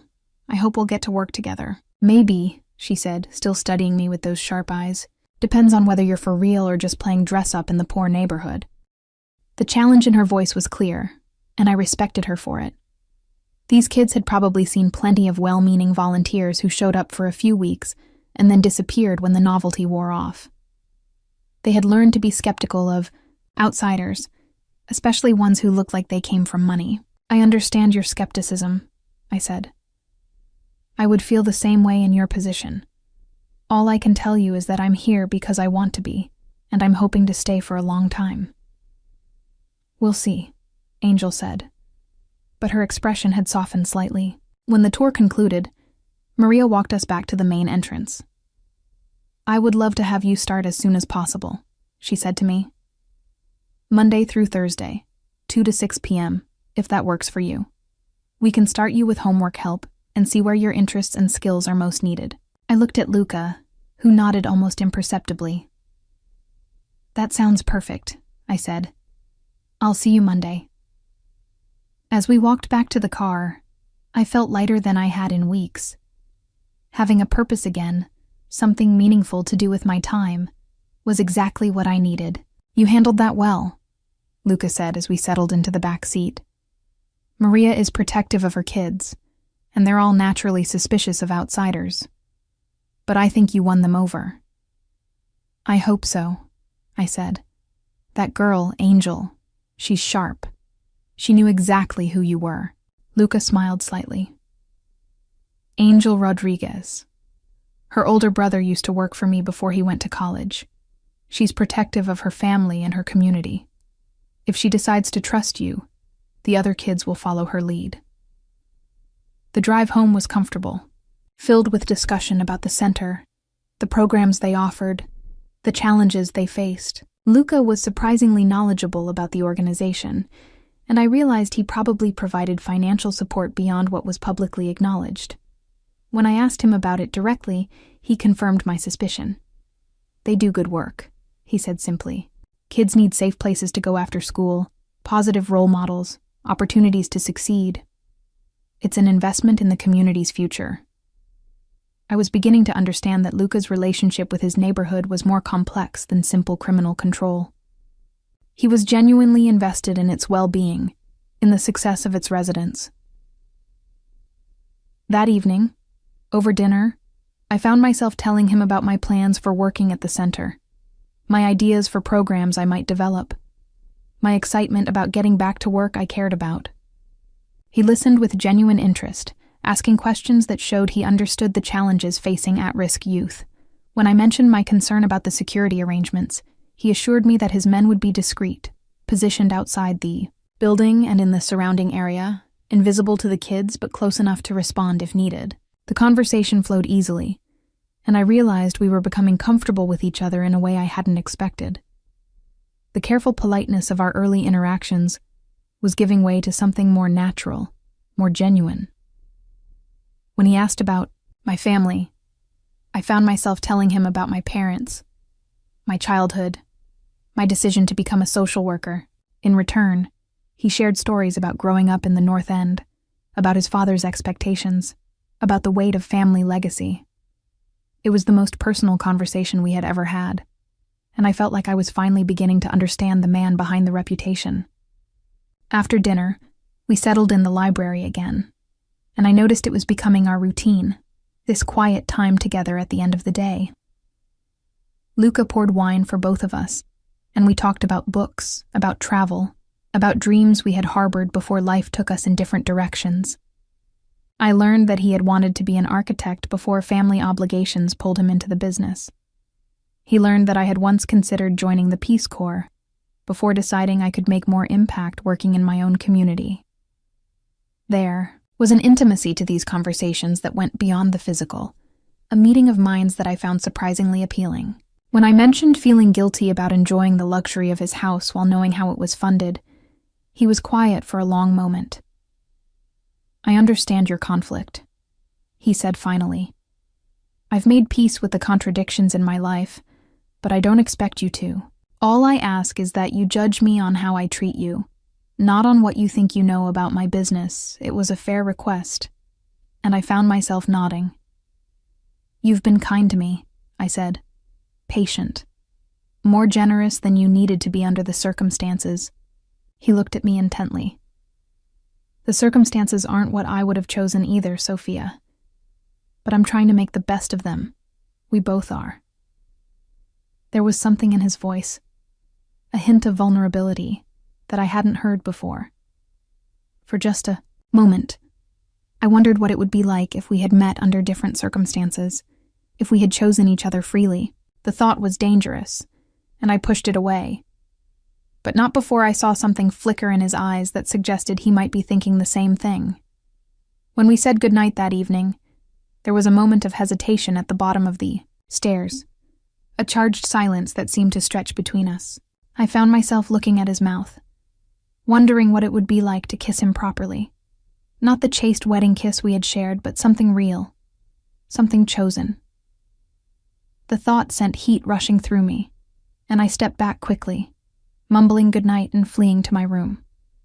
I started at the community center the following Monday, and it was everything I had hoped it would be. The kids were challenging, smart, funny, and desperately in need of positive attention. I worked with them on homework, helped with college, applications, listened to their problems, and slowly began to earn their trust. Angel remained skeptical but fair, testing me with increasingly personal questions and difficult situations. The other kids followed her lead, gradually warming up to me as they realized I wasn't going anywhere. The work was exhausting, but fulfilling in a way I had missed desperately. For 4 hours each day, I forgot about my complicated marriage, my strange new life, the moral ambiguities of my situation. I was just Sophia again, doing work that mattered, making a difference in young lives. The security presence was so discreet, I barely noticed it, though I occasionally caught glimpses of familiar faces in the neighborhood, men who nodded respectfully when they saw me but otherwise remained invisible. At home, Luca and I fell into an easy routine. We shared breakfast most mornings, talking about our plans for the day.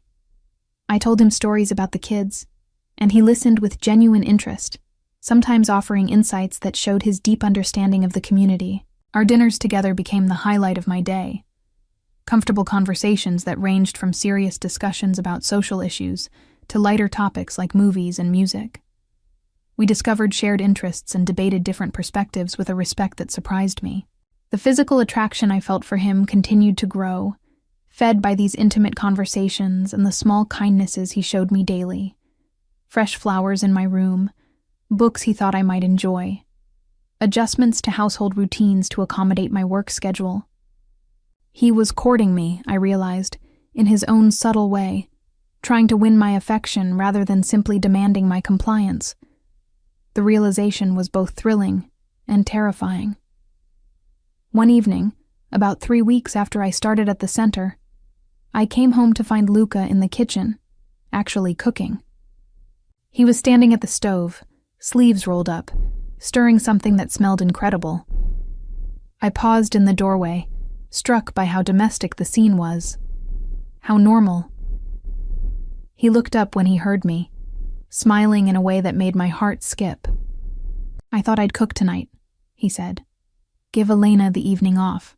I hope you're hungry. I was hungry, but not necessarily for food. Watching him move around the kitchen with confident efficiency, seeing this softer side of him, was doing things to my resolve that I wasn't prepared for. The meal was delicious. Pasta with a sauce he had learned from his grandmother, he told me, paired with wine from his own vineyard. We ate by candlelight, and the atmosphere was undeniably romantic, though neither of us acknowledged it directly. After dinner, we cleaned up together, working in comfortable synchronization, and I was acutely aware of every accidental touch, every moment when our bodies came close together in the small space. When we moved to the library afterward, the tension between us was palpable. We sat closer together than usual, and I found myself studying his hands as he turned the pages of a book, remembering how gentle they had been when he helped me with my wedding dress, how warm when they touched mine. When he looked up and caught me staring, the air between us seemed to crackle with electricity. "Sophia," he said softly, and there was something in his voice that made my breath catch. "Yes," I whispered, not trusting my voice. He reached out slowly, giving me time to pull away, and touched my face with gentle fingers. "I've been trying to be patient," he said, "to give you time to adjust, to feel comfortable. But I need you to know that this isn't just an arrangement for me anymore. It stopped being just business the moment I saw you in that wedding dress." His confession sent shockwaves through me. I had been so focused on my own growing feelings that I hadn't been sure of his. "You feel it too, don't you?" he asked, his thumb tracing my cheekbone. "This connection between us?" I nodded, not trusting myself to speak. "I do," I whispered finally. "I didn't expect to, but I do." The admission hung between us like a bridge neither of us was quite ready to cross. Luca's hand was still cupping my face, his thumb tracing gentle patterns on my skin, and I could see the conflict in his dark eyes. Want warring with restraint, desire tempered by respect. "I should go to my room," I said softly, but I made no move to pull away from his touch. "You should," he agreed, but his voice was rough with barely controlled emotion. "We should take this slowly." But even as he said it, he was leaning closer, and I was tilting my face up toward his. When our lips met, it was nothing like the chaste kiss we had shared at our wedding. This was fire and need and months of careful distance finally crumbling. His mouth was warm and demanding, and I responded with a hunger that surprised us both. My hands fisted in his shirt, pulling him closer, and he groaned against my lips, his arms coming around me to lift me from my chair and onto his lap. We kissed like drowning people gasping for air, desperate and consuming. His hands tangled in my hair, and I could taste wine on his tongue, could smell his cologne mixed with something uniquely him. When we finally broke apart, both breathing hard, he rested his forehead against mine. "This changes everything," he said quietly. "I know," I whispered back. "Are you sure?" he asked, his eyes searching mine. "Because once we cross this line, there's no going back to the way things were." I studied his face, this man who had become so much more than I had ever expected. The dangerous criminal who cooked me dinner and listened to stories about troubled teenagers. The Mafia boss who invested in community centers and helped struggling families. The husband who had been patient and kind when he could have simply taken what he wanted. "I'm sure," I said, and meant it. He kissed me again, softer this time. Reverent, as if I were something precious he was afraid of breaking. Then he stood, lifting me with him, and I wrapped my legs around his waist as he carried me toward the stairs. "My room or yours?" he asked against my neck, his lips trailing fire along my skin. "Yours," I said without hesitation. I wanted to be in his space, surrounded by his scent, in the bed where he slept. He carried me down the hallway to his suite, which I had never seen before. It was larger than mine, decorated in dark colors that suited him, with floor-to-ceiling windows that overlooked the gardens. The bed was massive, draped in midnight blue silk, and when he set me down beside it, I felt a moment of nervousness. This was really happening. I was about to sleep with my husband, this man I had married as a stranger, and was only now beginning to know.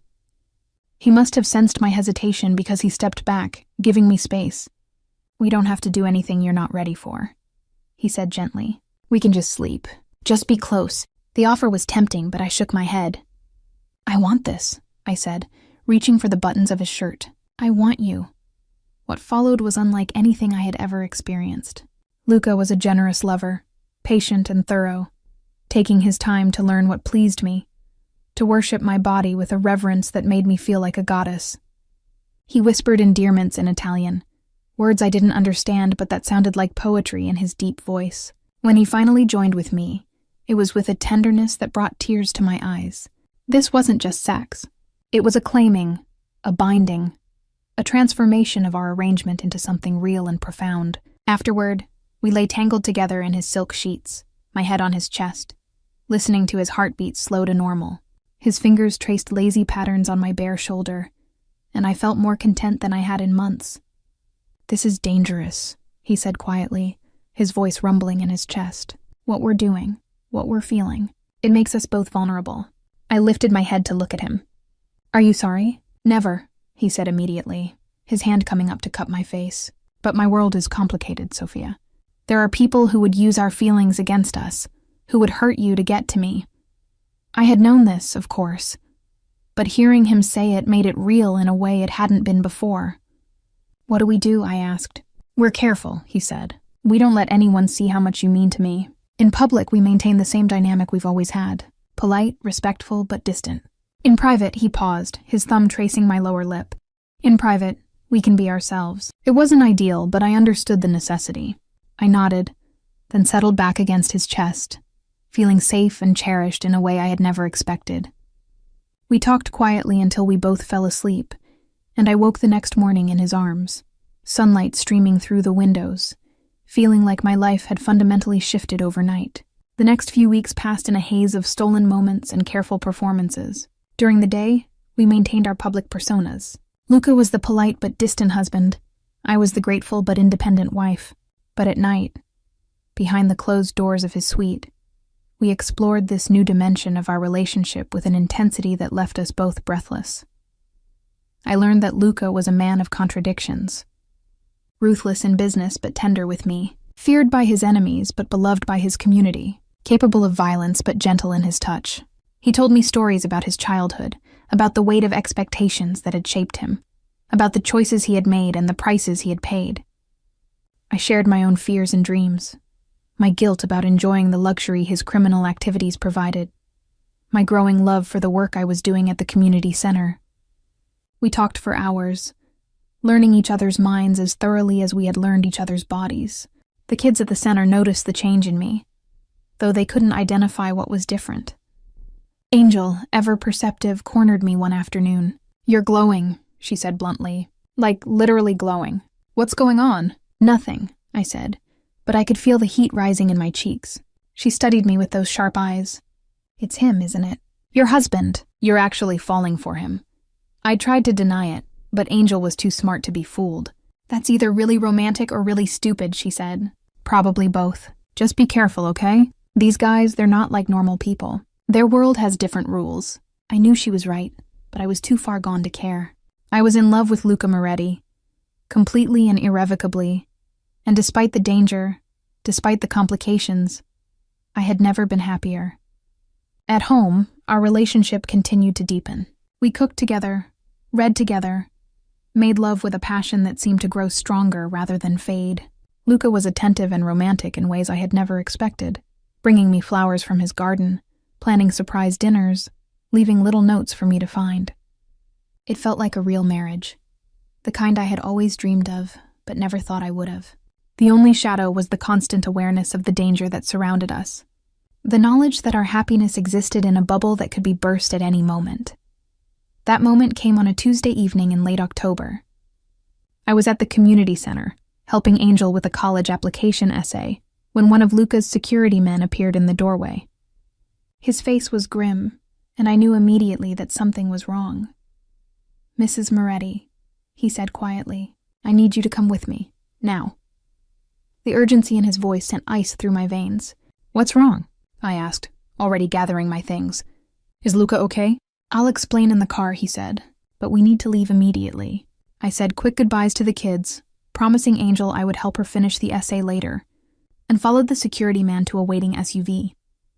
2 other men were already inside, their faces serious, their hands resting near concealed weapons.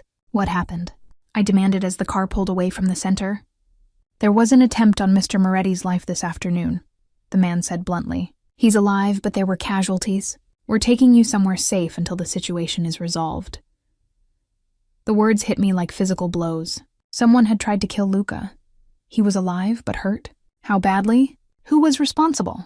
The questions tumbled through my mind, but the men in the car were clearly under orders not to provide details. We drove in tense silence through the city, taking a route I didn't recognize, until we arrived at what looked like a safe house in a residential neighborhood. Inside, Elena was waiting, her usually calm demeanor cracked with worry. Mrs. Moretti, she said, embracing me briefly. Thank God you're safe. Where is he? I asked immediately. How badly is he hurt? He's being treated by our doctor, she said. The injuries aren't life-threatening, but he lost some blood. The important thing is that you're both safe now. I wanted to see him immediately, but Elena explained that he was sedated, that the doctor was still working. All I could do was wait, pacing the small living room, my mind racing with fear and fury. Someone had tried to kill my husband. The man I loved was lying somewhere, wounded, and I couldn't even be with him. Hours passed before Elena finally came to get me. He's awake, she said. He's been asking for you. I followed her to a bedroom where Luca lay propped up against pillows, his chest wrapped in bandages, his face pale but alert. When he saw me, relief flooded his features. Sophia, he said, reaching for me with his uninjured arm. Thank God you're safe. I went to him immediately, careful not to jar his injuries, and he pulled me close with surprising strength. I was so scared, I whispered against his neck. When they told me someone tried to kill you, I thought I might lose you, before I ever got to tell you how much I love you. The words slipped out before I could stop them, the fear and relief making me reckless with my emotions. He pulled back to look at me, his dark eyes intense. Say that again, he said softly. I love you, I repeated, meaning it completely. I know it's crazy. I know this whole situation is insane, but I love you, Luca. A smile spread across his face, transforming his features despite the pain he was obviously in. I love you too, he said. More than I ever thought possible. More than is probably safe for either of us. We held each other as carefully as his injuries would allow, and I felt the last of my defenses crumble completely. This wasn't just an arrangement anymore. Wasn't just physical attraction or Stockholm Syndrome or any of the rational explanations I had tried to give myself. This was love, real and deep and terrifying in its intensity. When I asked what had happened, who was responsible, his expression darkened. The Torino family, he said. They've been trying to move into our territory for months. Today they decided to make their intentions clear. But they failed, I said, relief making my voice shaky. You're alive. This time, he said grimly. But this won't end here, Sophia. They've declared war, and that means everything changes. Our life, our safety, our future. Everything is different now. I could see the weight of responsibility settling on his shoulders. The burden of protecting not just his organization, but me. The woman he loved, who had become a target simply by being his wife. What do we do? I asked. We survive, he said simply. We protect what's ours, and we make sure they regret ever threatening our family. The word family sent a thrill through me despite the circumstances. That's what we were now, I realized. Not just a business arrangement or a marriage of convenience, but a real family, bound by love and commitment and shared danger. Whatever came next, we would face it together. As I settled carefully beside him on the narrow bed, his arm around me, I knew that my old life was truly over. I wasn't just Sofia Castellano anymore, the social worker who had been forced into an unwanted marriage. I was Sofia Moretti, wife to a Mafia boss, partner in a dangerous love affair, and willing participant in a world I was only beginning to understand. The transformation was complete, and there was no going back. But as I listened to Luca's steady breathing, felt the warmth of his body beside mine, I realized I didn't want to go back. This was my life now, complicated and dangerous and beautiful in its own way. This was my choice, and I was ready to fight for it. The safe house became our temporary home for the next 2 weeks, while Luca recovered, and his organization dealt with the fallout from the assassination attempt. It was a modest place compared to the mansion, but it felt more intimate, more like a real home where a couple might actually live.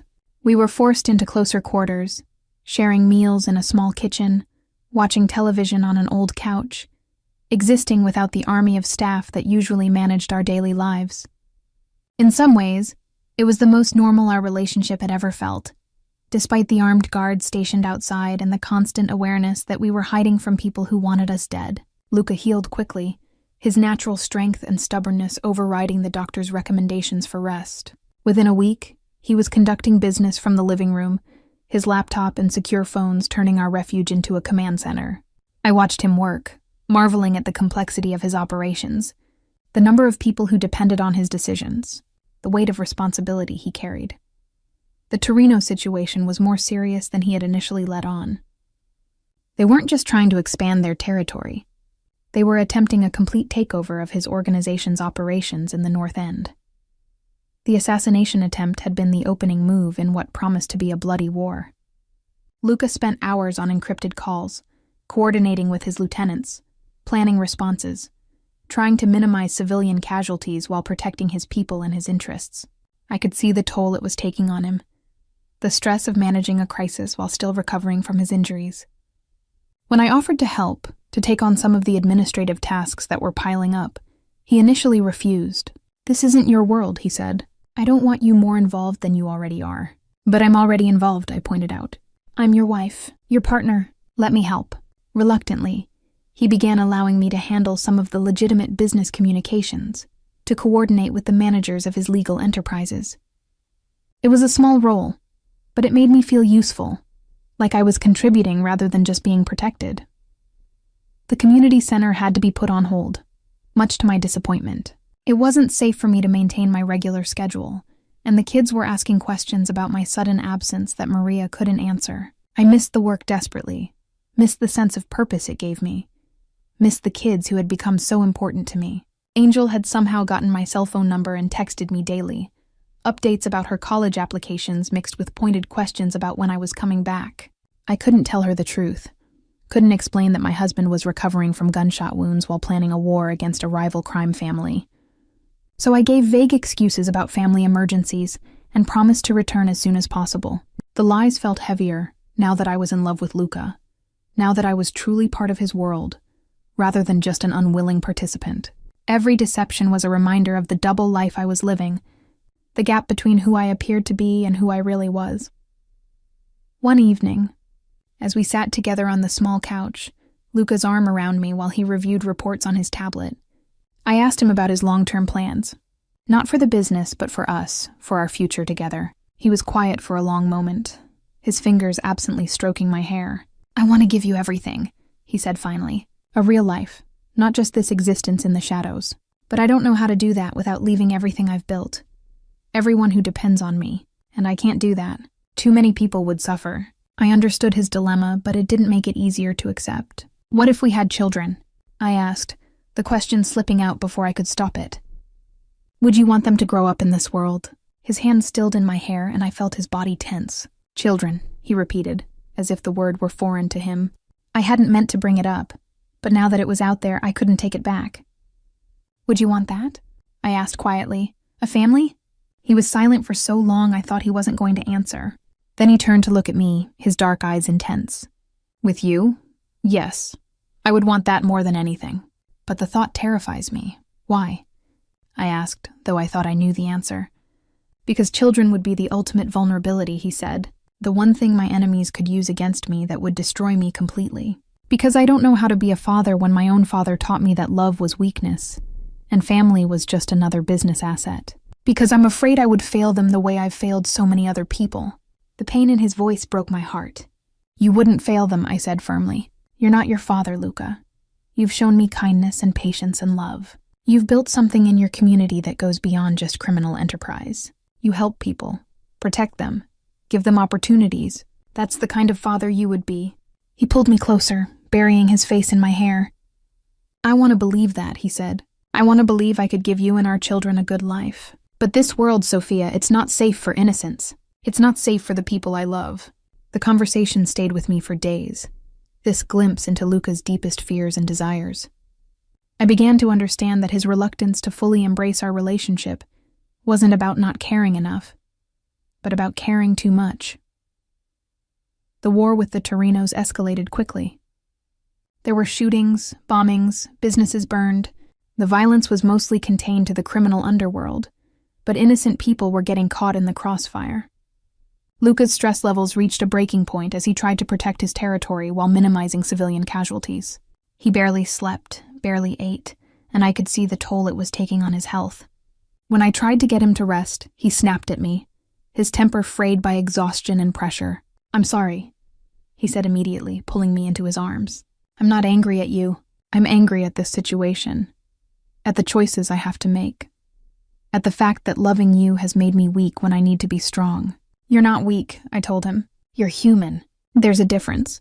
But in his world, I was beginning to understand, Humanity was often seen as a liability.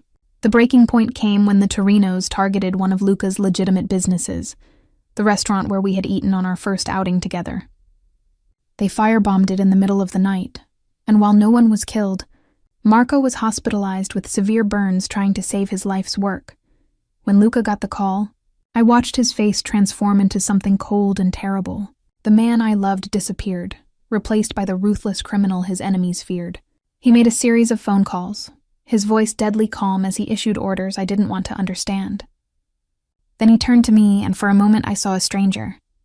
"I have to go," he said. "This ends tonight." The finality in his voice terrified me. "What are you going to do?" I asked, though I wasn't sure I wanted to know.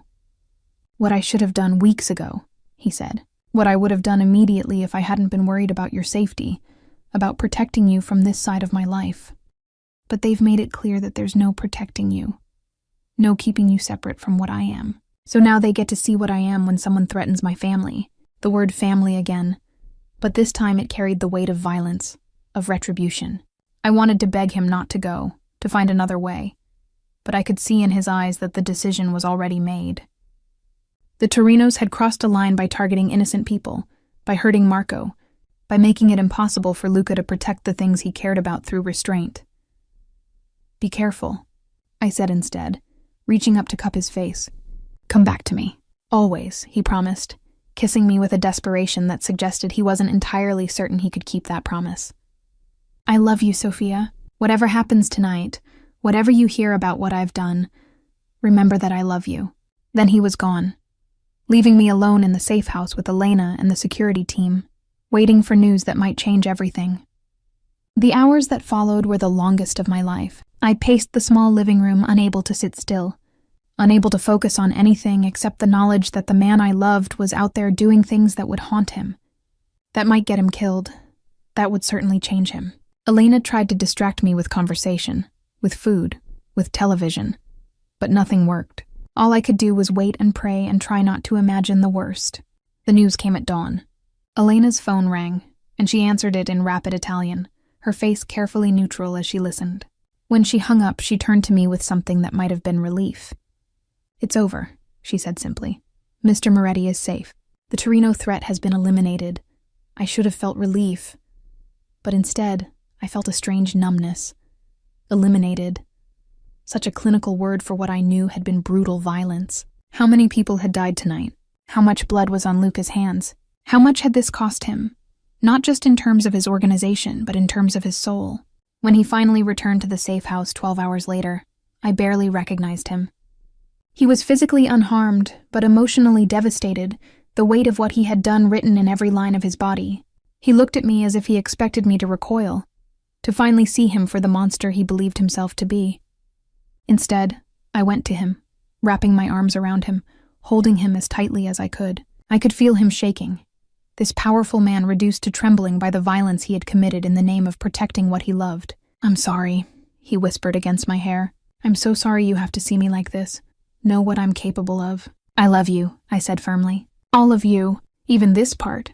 Especially this part, because it's the part that protects the people you care about." He pulled back to look at me, searching my face for signs of fear or disgust. What he found instead was acceptance, love, understanding. I had known what he was when I married him, had known what he was capable of when I fell in love with him. This violence, this darkness, it was part of the package, part of the man who had shown me such tenderness, such care, such devotion. I couldn't love one side of him and reject the other. They were inseparable, two faces of the same complex, contradictory, fascinating man. That night, we made love with a desperate intensity, as if we were trying to wash away the blood and violence with tenderness and passion.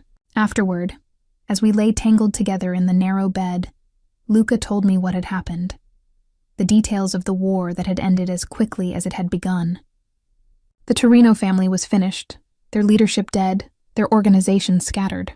The threat to us, to our life together, was over, but the cost had been high, and I could see in his eyes that it would take time for him to forgive himself for what he had been forced to do.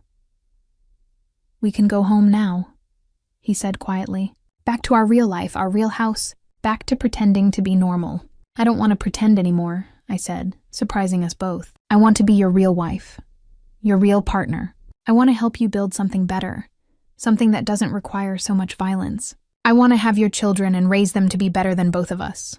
He stared at me as if I had offered him something impossible, something too precious to accept. You would do that? He asked. Stay with me, knowing what you know? Build a life with me despite everything? Yes, I said without hesitation. Because I love you. Because I believe you can be better than your father. Better than the expectations that were placed on you.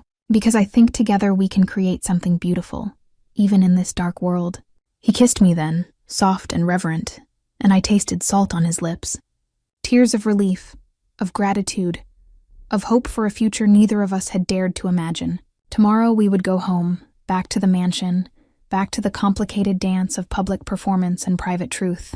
But tonight, in this small safe house, we had found something real and lasting. We had found each other, completely and without reservation. And that, I thought as I drifted off to sleep in his arms, was worth every risk, every sacrifice, every moment of fear. Love like this was worth everything.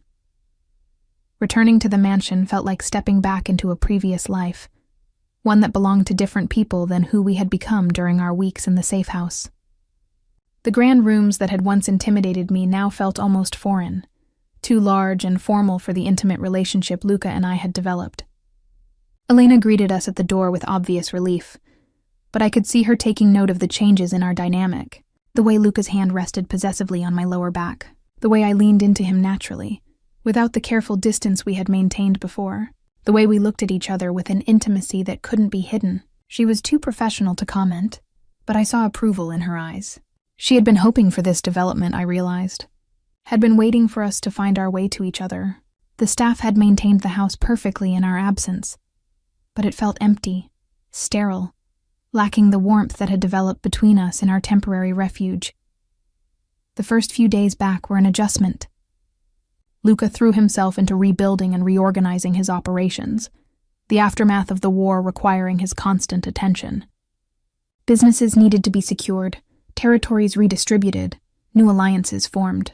I found myself taking on more responsibilities, not just with his legitimate enterprises, but with some of the administrative aspects of his other activities. It was a gradual transition, Luca carefully introducing me to trusted associates, allowing me to sit in on meetings where my presence wouldn't raise questions. I was still learning the complex hierarchy of his organization, the delicate balance of respect and fear that kept everything functioning. But I was no longer an outsider looking in. I was becoming part of it, a partner in ways I had never expected. The transformation should have troubled me more than it did. Instead, I found it oddly satisfying to be useful, to contribute to something larger than myself, even if that something existed in moral gray areas I was still learning to navigate. The community center remained a complication. I wanted desperately to return to my work there, but Luca was reluctant to expose me to unnecessary risks so soon after the war. We compromised by having me work remotely on some projects, helping with grant applications and program development from the safety of the mansion. It wasn't the same as being there with the kids, but it was something. Angel continued to text me regularly, her messages growing more pointed as my absence stretched on. She was too smart not to realize that something significant had happened, and her questions were becoming harder to deflect. When she finally called me directly, her voice sharp with concern and suspicion, I knew I couldn't keep avoiding the truth entirely. "Where the hell are you?" she demanded without preamble. "Maria keeps giving us these vague excuses about family emergencies, but it's been a month. The kids are asking questions, and I'm running out of lies to tell them." "I'm sorry," I said, meaning it. "I know my absence is disruptive. There have been some security concerns that made it unsafe for me to maintain my regular schedule." "Security concerns," she repeated flatly. "You mean your husband's business got messy and now you're hiding?" I couldn't deny it, so I didn't try. "Something like that," I admitted. "But I'm hoping to come back soon. We're working on making it safe." Angel was quiet for a moment, and when she spoke again, her voice was softer. "Are you okay? I mean, really okay? Not just physically, but mentally, emotionally. Are you happy?" The question caught me off guard with its directness and genuine concern. "Yes," I said, realizing as I said it that it was completely true. "I'm happy, Angel, happier than I ever expected to be. Even with all the complications, all the danger, even with all of that," I confirmed. "Love is weird," she said finally, "especially when it involves people like your husband. Just promise me you're not losing yourself in all this. Promise me you're still the person who cares about kids like us, who wants to make a difference. I promise, I said, and meant it. That part of me hasn't changed. If anything, it's gotten stronger. When I finally do come back, I want to do even more, help even more kids. We'll see, she said, but I could hear the smile in her voice. I'm holding you to that promise. That conversation stayed with me. Angel's concern about losing myself in Luca's world. Was I changing too much? Compromising too many of my values? When I brought it up with Luca that evening, he listened thoughtfully as I explained my fears about becoming someone I didn't recognize. You're not losing yourself, he said finally. You're evolving, becoming the person you were always meant to be, just in circumstances you never expected. The work you want to do, helping kids, making a difference in the community, that doesn't have to change. If anything, being part of my world gives you more resources to do that work, more power to create real change. He was right, I realized. I had been thinking in terms of either or, as if loving him and being part of his life meant abandoning my values. But maybe it was more complex than that. Maybe I could use my position, my access to resources, to do even more good than I had been able to do before. The idea was intriguing, and we spent hours that night talking about possibilities, ways to channel the wealth and influence of his organization toward positive community impact. A month after our return, Luca surprised me with news that the security situation had stabilized enough for me to resume some of my outside activities. The community center was eager to have me back, and we worked out a schedule that would allow me to return 3 days a week with enhanced but discreet security. My first day back was emotional, the kids greeting me with a mixture of excitement and reproach for my long absence. Angel studied me carefully, looking for changes, signs of the transformation she had worried about. What she found seemed to satisfy her, because she nodded once and said, "Okay, you're still you. Good. Now let's get back to work." The routine of working with the kids, helping with homework and college applications and life problems, felt like coming home. But I also found myself seeing opportunities I had missed before, ways that additional resources could expand programs, provide more support, reach more families. When I mentioned some of these ideas to Maria, her eyes lit up with interest, though she was careful not to ask where the funding might come from. At home, Luca and I settled into a new rhythm that felt more like a real marriage than anything we had experienced before. We shared meals, worked together on various projects, made love with a passion that seemed to deepen rather than fade. He was teaching me Italian, and I was helping him with some of the legitimate business ventures that interested him most. We talked about everything, from philosophy to politics to our dreams for the future. The future had become a frequent topic of conversation, especially the possibility of children. Luca's initial fear about bringing children into his world was gradually giving way to cautious hope, as he saw how we could create a safe, loving environment even within the complexities of his life. We weren't actively trying to get pregnant, but we weren't preventing it either, and the possibility added an extra dimension of intimacy to our relationship. The idea of carrying his child, of creating a family together, filled me with a joy I had never expected to feel.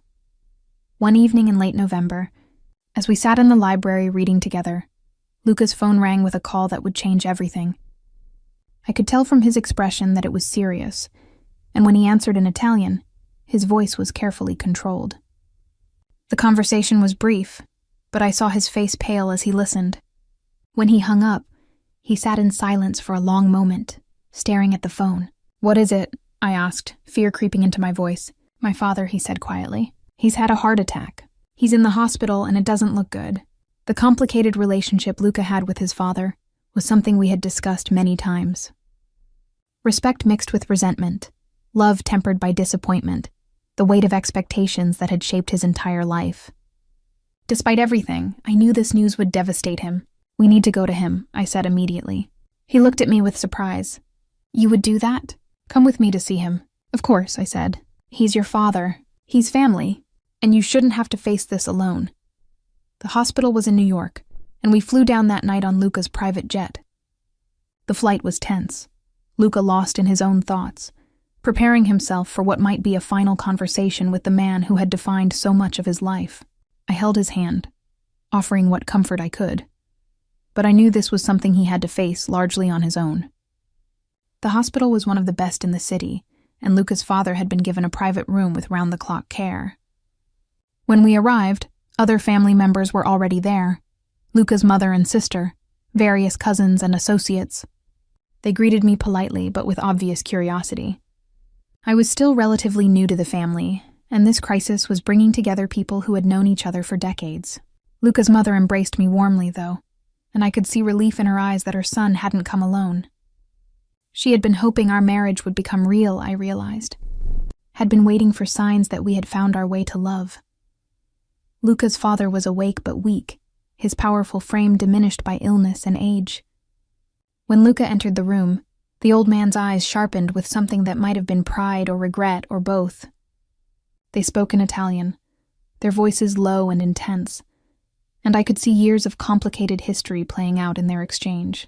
When Luca introduced me as his wife, his father studied me with eyes that were still sharp despite his condition. "So you're the one who finally tamed my son," he said in accented English, his voice weak but carrying a hint of humor. "I wouldn't say tamed," I replied carefully. "More like loved." He smiled at that, a genuine expression that transformed his face. "Good," he said. "He needs someone who sees past the reputation to the man underneath. Take care of him. He's stronger than he thinks, but more fragile than he pretends." The conversation was brief, but I could see it meant everything to Luca. His father's approval, his blessing on our marriage, the acknowledgement that love wasn't weakness but strength. We stayed in New York for 3 days, and I got to see another side of Luca's world, the extended family and long-standing relationships that formed the foundation of his organization. These weren't just business associates. They were people who had known him since childhood, who had watched him grow into the man he had become. Their acceptance of me was gradual but genuine, and I began to understand that I wasn't just marrying Luca, but joining a complex network of relationships that went back generations. When his father passed peacefully on the 3rd day, surrounded by family, I watched Luca grieve for the complicated man who had shaped his life in ways both positive and destructive. The funeral was a massive affair, hundreds of people coming to pay their respects to a man who had been both feared and respected. I stood beside Luca as he received condolences, his hand in mine, presenting a united front to a world that was watching to see how this transition of power would unfold. Because that's what this was, I realized. Not just the death of a father, but the passing of leadership to the next generation. The flight home was quiet, both of us processing the events of the past few days. Luca was now the undisputed head of his family's organization, a position that came with enormous responsibility and equally enormous risk. But he wasn't facing it alone. He had me, and I had him, and together we would navigate whatever challenges lay ahead. As the plane descended toward Boston, I thought about how much my life had changed since that day I had walked down the aisle in a wedding dress, marrying a stranger to save my father's life. I had gained so much more than I had lost. Love, purpose, a sense of belonging to something larger than myself. Yes, there were dangers, moral complexities, difficult choices ahead. But there was also hope, possibility, the chance to build something beautiful and meaningful together. When Luca took my hand as we prepared to land, I squeezed it gently, a promise that whatever came next, we would face it as partners, as equals, as two people who had found in each other something worth fighting for. The girl who had been forced into marriage was gone, replaced by a woman who had chosen love, chosen this life, chosen this complicated, dangerous, wonderful man, and I had never been happier with any choice I had ever made. The weeks following Luca's father's funeral brought a whirlwind of changes that tested every aspect of our relationship. As the new head of the family, Luca was required to meet with leaders from other organizations, to renegotiate territories and agreements, to prove that the transition of power hadn't weakened his position. These meetings often took him away for days at a time, leaving me alone in the mansion with only Elena and the security team for company. I missed him desperately during these absences, but I also began to understand the weight of responsibility he now carried. Every decision he made affected hundreds of people, from the soldiers in his organization to the legitimate business owners he protected to the families in the community who depended on his support. The pressure was enormous, and I could see it taking a toll on him even when he tried to hide it from me. During one of his longer absences, I received an unexpected visitor. I was working in the library, reviewing grant applications for the community center, when Elena appeared in the doorway with an expression I had never seen before. "Mrs. Moretti," she said carefully, "there's a woman here to see you. She says she's from your past, someone you knew before your marriage." My heart skipped a beat. The only person from my past who might show up unannounced was Sophie, but Elena would have recognized her. This had to be someone else. Someone who knew me as Sofia Castellano rather than Sofia Moretti. "Show her in," I said, curiosity overriding caution. The woman who entered was stunning in a way that made me immediately self-conscious. Tall, elegant, with platinum blonde hair and the kind of bone structure that belonged on magazine covers. She was dressed expensively but tastefully, and she moved with the confidence of someone accustomed to getting what she wanted. Her smile was perfectly polite and completely cold. "You must be Sophia," she said, extending a manicured hand. "I'm Vanessa Torino. I believe we met briefly at your wedding reception." The name hit me like a physical blow.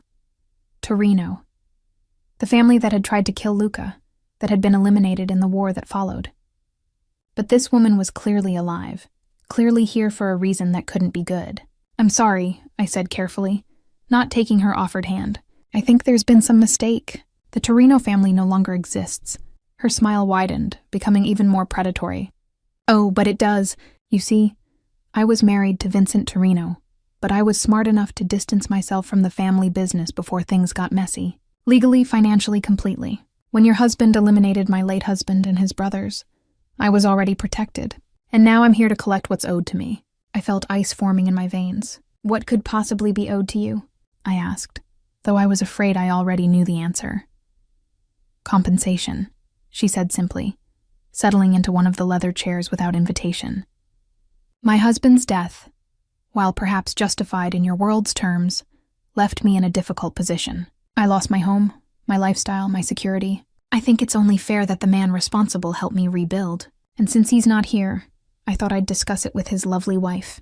The threat was subtle but unmistakable. She was here to extort money from us, using my vulnerability in Luca's absence to her advantage. "I'm afraid you'll have to discuss any business matters with my husband directly," I said, standing to indicate the conversation was over. "But he's so busy these days," she said, not moving from the chair. "All those meetings, all that travel. It must be lonely for you, being left behind so often, especially when you're still so new to this world, still learning the rules." Her words carried an undertone that made my skin crawl. She knew about Luca's schedule, about his recent absences. She had been watching us, gathering information, waiting for the right moment to strike. "I think you should leave now," I said firmly, moving toward the door. Elena appeared immediately, as if she had been waiting just outside, and I realized she had probably been listening to the entire conversation. "Mrs. Torino was just leaving," I said, my voice steady despite the fear coursing through me. "Of course," Vanessa said, rising gracefully, "but I'll be in touch, Sophia. We have so much more to discuss." After she left, Elena immediately began making phone calls, alerting security, trying to reach Luca. I sat in the library, shaking with a combination of fear and rage. This woman, this survivor of the family that had tried to destroy us, had walked into my home and threatened me with the casual confidence of someone who believed she held all the cards. When Luca finally called back, his voice was tight with controlled fury. "Are you hurt?" he asked immediately. "Did she touch you? Threaten you directly?" "No," I said. "But she made it clear that she knows our routines, our vulnerabilities. She's been watching us, Luca, planning this." "I'm coming home," he said. "Cancel everything. I'll be there in 4 hours." "You don't have to," I started to say, but he cut me off. "Yes, I do. No one threatens my wife. No one enters my home uninvited. She's made a mistake, and she's going to pay for it." The cold fury in his voice reminded me of the night he had gone to war with her family, the transformation from loving husband to ruthless criminal that still sometimes caught me off guard. When he arrived home that evening, he was in full business mode, his expression grim as he debriefed with his security team, reviewed footage from the cameras, planned his response. But when he finally came to find me, when he pulled me into his arms and held me tightly, I felt the fear and worry he had been hiding. "I should have been here," he said against my hair. "I should have protected you better." "You couldn't have known," I said. "And I'm fine. She didn't hurt me. But she could have, he said, pulling back to look at me. And that's unacceptable. This is exactly what I was afraid of when we first got together. The danger that comes from being connected to me. We can't live in fear, I said firmly. We can't let people like her control our lives. You're right, he said, his expression hardening. We can't, which is why this ends now. The next few days were tense as Luca's organization tracked Vanessa's movements, investigated her resources, planned their response. I wanted to be involved, to help plan the strategy that would neutralize this threat. But Luca was reluctant to expose me to more danger than necessary. We compromised by having me work with his financial people to trace her assets, to understand how she had protected herself during the war, and what resources she might have available now. It was complex work, following money trails through shell companies and offshore accounts. But it was also fascinating in a way I hadn't expected. I was good at it, I realized. Good at seeing patterns, making connections, understanding the intricate web of legitimate and illegitimate finances that kept organizations like Luca's functioning. The resolution came sooner than expected. Vanessa had overplayed her hand, assuming that her gender and her legal distance from her late husband's crimes would protect her from retaliation. She was wrong. Luca's response was swift and decisive, though he kept the details from me. All I knew was that one morning she was a threat, and by evening she was no longer a problem. When I asked what had happened to her, Luca's expression was carefully neutral. She's been relocated, he said, somewhere far from here, with a clear understanding that any further contact with our family will have permanent consequences. I didn't ask for more details. I was learning that there were aspects of Luca's business that I was better off not knowing. Lines that I wasn't ready to cross even as I became more involved in his world. The important thing was that the threat was gone, that we were safe, that we could return to building our life together without looking over our shoulders. The incident with Vanessa had an unexpected consequence. It made me realize how much I had come to think of myself as part of Luca's organization, how invested I had become in protecting what we had built together. When she threatened me, she wasn't just threatening Sofia Castellano, the social worker who had been forced into an unwanted marriage. She was threatening Sofia Moretti, wife of a Mafia boss, partner in a criminal enterprise, willing participant in a world I was still learning to navigate.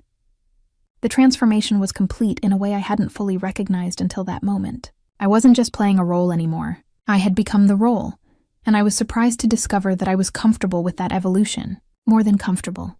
I was proud of it. Proud of the strength I had developed, the skills I had learned, the partnership I had built with the man I loved. That realization led to a conversation with Luca about my future role in his organization. I want to do more, I told him one evening as we sat in the garden, enjoying the last warm days of autumn. I want to be a real partner, not just in our marriage, but in the business. I want to help build something better, something that serves the community while protecting our interests. He was quiet for a long moment, considering my words. It's dangerous, he said finally. The more involved you become, the more of a target you become. People will see you as an extension of me, which means they'll try to use you against me. I understand the risks, I said, but I also understand the opportunities. We could do so much good, Luca. We could create programs that really help people, that give kids like the ones at the community center real chances at better lives. We could be more than just another criminal organization. We could be a force for positive change. His eyes lit up with interest, and I could see him beginning to envision the possibilities I was describing. It would be a long-term project, he said slowly. Years of careful planning and implementation, and it would require complete trust between us, complete honesty about everything. I'm ready for that, I said without hesitation. Are you?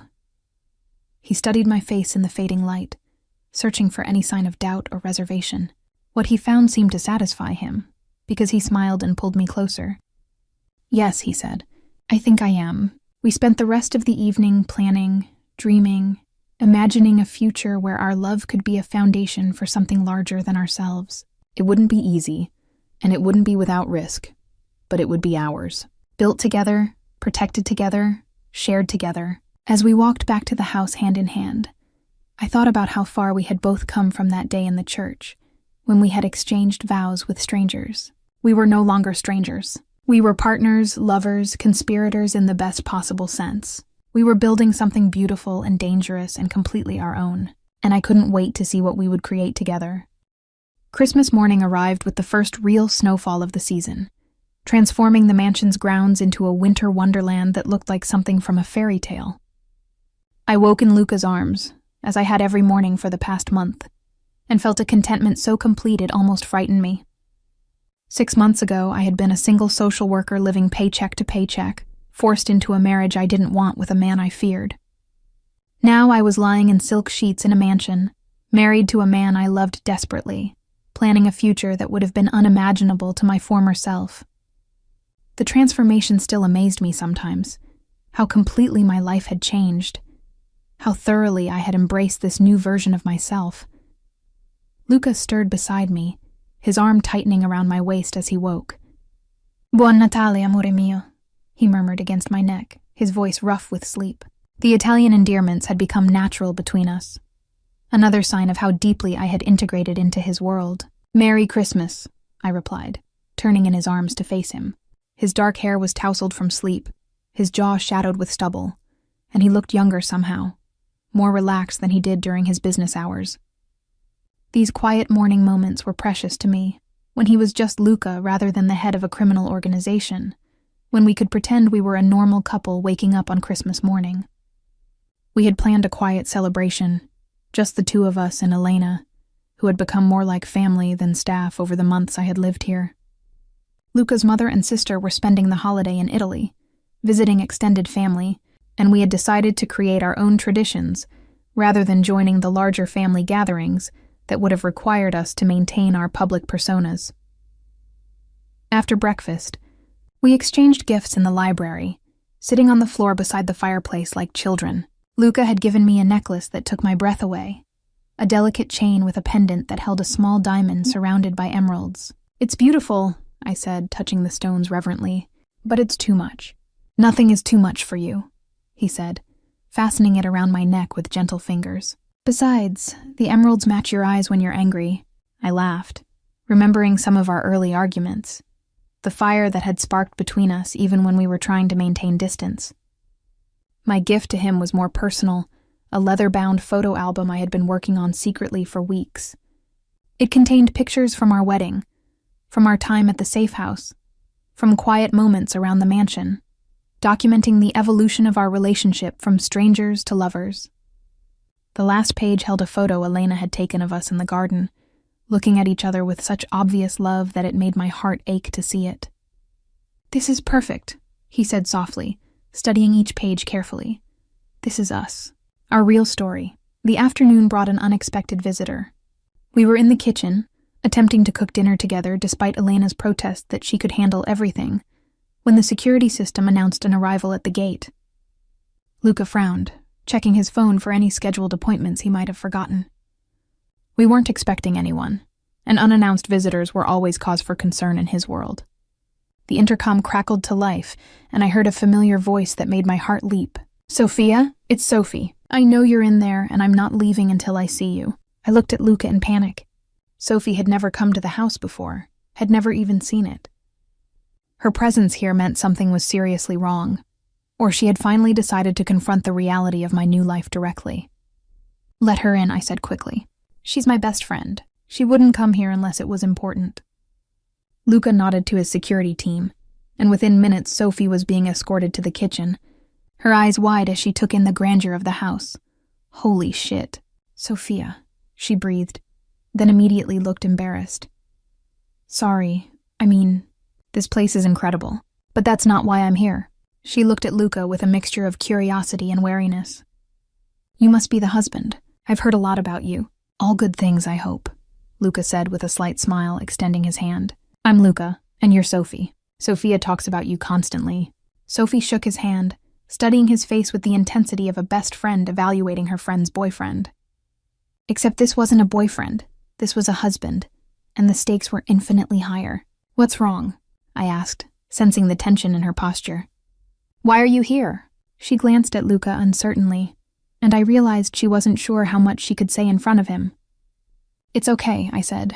"You can speak freely. He knows everything about my life before." Sophie took a deep breath. "It's your parents," she said. "Your father had another heart attack this morning. He's in the hospital and it's serious. Your mother asked me to find you because she couldn't reach you on your phone.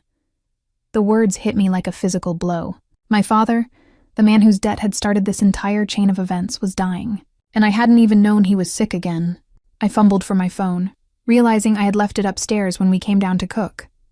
There were 7 missed calls from my mother, each one probably more frantic than the last. "I have to go to him," I said, already moving toward the door. Luca was beside me immediately, his hand on my arm.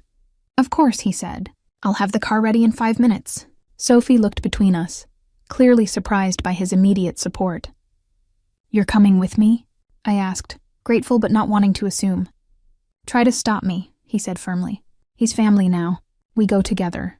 The drive to the hospital was tense, Sophie filling me in on what she knew while Luca made quiet phone calls to ensure the hospital would provide the best possible care. My father was in intensive care, the doctors unsure if he would survive the night. My mother was beside herself with worry and guilt, blaming herself for not recognizing the warning signs earlier. When we arrived at the hospital, I was struck by how small and fragile my parents looked in the sterile environment. My mother fell into my arms, sobbing with relief that I was there, and I realized how much distance had grown between us since my marriage. We talked regularly on the phone, but I hadn't seen them in person since the wedding, hadn't shared the reality of my new life with them.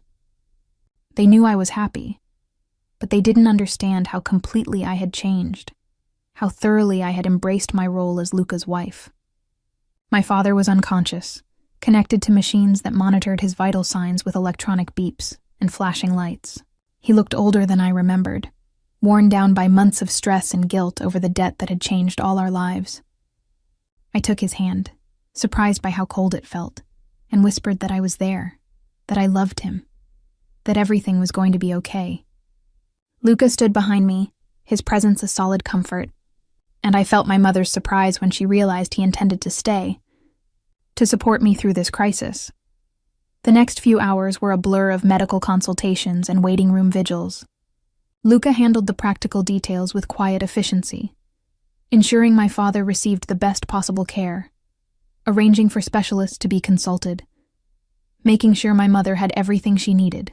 He was respectful, but authoritative, and I could see the hospital staff responding to his obvious wealth and influence.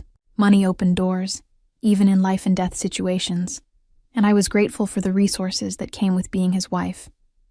Sophie watched these interactions with fascination, beginning to understand that Luca was more than just a wealthy businessman, that there were layers to his influence she hadn't suspected.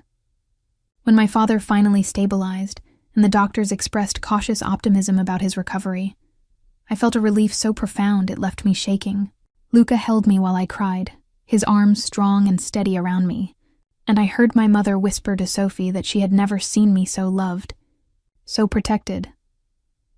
We stayed at the hospital until visiting hours ended, and then Luca insisted on taking my mother home, on making sure she had everything she needed for the night. The small house where I had grown up looked even smaller after months in the mansion, but it was filled with warmth and memories that made my heart ache. My mother fussed over Luca, offering him coffee and homemade cookies, treating him like the son-in-law she had always hoped for, rather than the stranger who had married her daughter under such unusual circumstances. He was charming and respectful, asking about family photos, complimenting her cooking, showing genuine interest in the stories she told about my childhood. Watching them together, I realized that my mother had been waiting for this, for a chance to know the man who had become such an important part of my life. When we finally left, she hugged us both tightly, and I could see tears in her eyes. "Take care of each other," she said. "You're both so precious to me." The drive home was quiet, both of us processing the events of the day. "I'm sorry," I said finally. "I know this wasn't how you planned to spend Christmas." Luca reached over and took my hand. "There's nowhere else I would rather be," he said simply. "Your family is my family now. Their pain is my pain, their joy is my joy. That's what marriage means, isn't it?"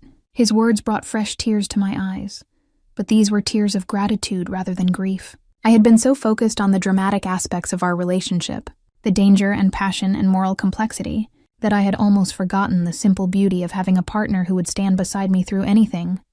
When we arrived home, Elena was waiting with hot chocolate and a fire in the library, as if she had known we would need comfort when we returned. We sat together on the couch, my head on Luca's shoulder, and talked about the day, about family, about the fragility of life, and the importance of cherishing what we had while we had it. "I've been thinking," I said as the fire burned low and the house settled into quiet around us, "about what you said earlier, about your family being my family. I want that to be true in every way. I want us to have children, Luca. I want to create a family of our own." He was quiet for a long moment, his fingers stroking my hair. "Are you sure?" he asked. "After everything that happened today, seeing your father so sick, are you sure you want to bring children into this complicated world we live in?" "More sure than ever," I said. "Life is uncertain no matter what world you live in. At least our children will be loved, protected, given every opportunity to succeed. They'll grow up knowing they're part of something larger than themselves, something that matters." He tilted my face up to look at him, his dark eyes intense. "Then let's make a family," he said softly. "Let's create something beautiful together." We made love that night, with a tenderness that felt like a promise, a commitment to the future we were choosing to build together.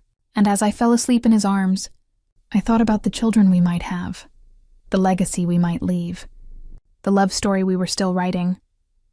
My father recovered slowly but steadily over the following weeks, and I spent more time at my parents' house, helping with his care and rebuilding the relationship that had been strained by the circumstances of my marriage. Luca often came with me, and I watched my parents fall under his spell just as I had.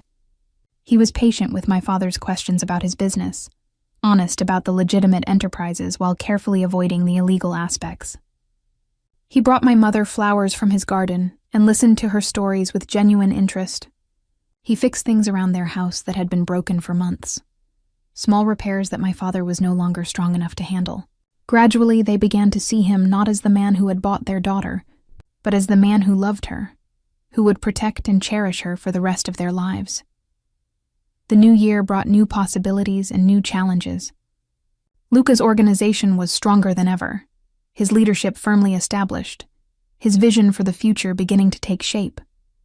I was more involved in the business than ever before, working on legitimate ventures that could serve as fronts for money laundering while also providing real value to the community. It was a delicate balance, walking the line between legal and illegal, between helping people and protecting our interests.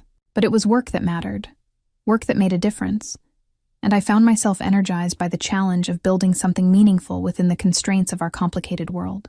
The community center had become a particular focus, with anonymous donations allowing for expanded programs and improved facilities. The kids didn't know where the money was coming from, but they could see the results in new computers, better sports equipment, college scholarships that appeared as if by magic. Angel, now a senior in high school with acceptance letters from several prestigious universities, had become something of a protege to me. She was smart enough to suspect the connection between my marriage and the center's sudden good fortune, but wise enough not to ask direct questions. Instead, she focused on making the most of the opportunities that were being provided, and I was proud to see her thriving. "You know," she said to me one afternoon as we worked on her final college essays, "I used to think you were just another rich lady playing at helping poor kids, but you're different. You actually care, and you actually understand what it's like to have your life change completely overnight." "I do understand," I said, thinking about my own transformation from struggling social worker to Mafia wife. Sometimes the biggest changes lead to the best outcomes, even when they're scary at first. She nodded thoughtfully. "I'm going to miss you when I go to college," she said. "But I'm also excited to see what I can become, what I can build with all the tools you've helped give me." As winter turned to spring, I began to suspect that our family planning was already bearing fruit. The signs were subtle at first: a missed period, unusual fatigue, a sensitivity to certain smells that made me nauseous.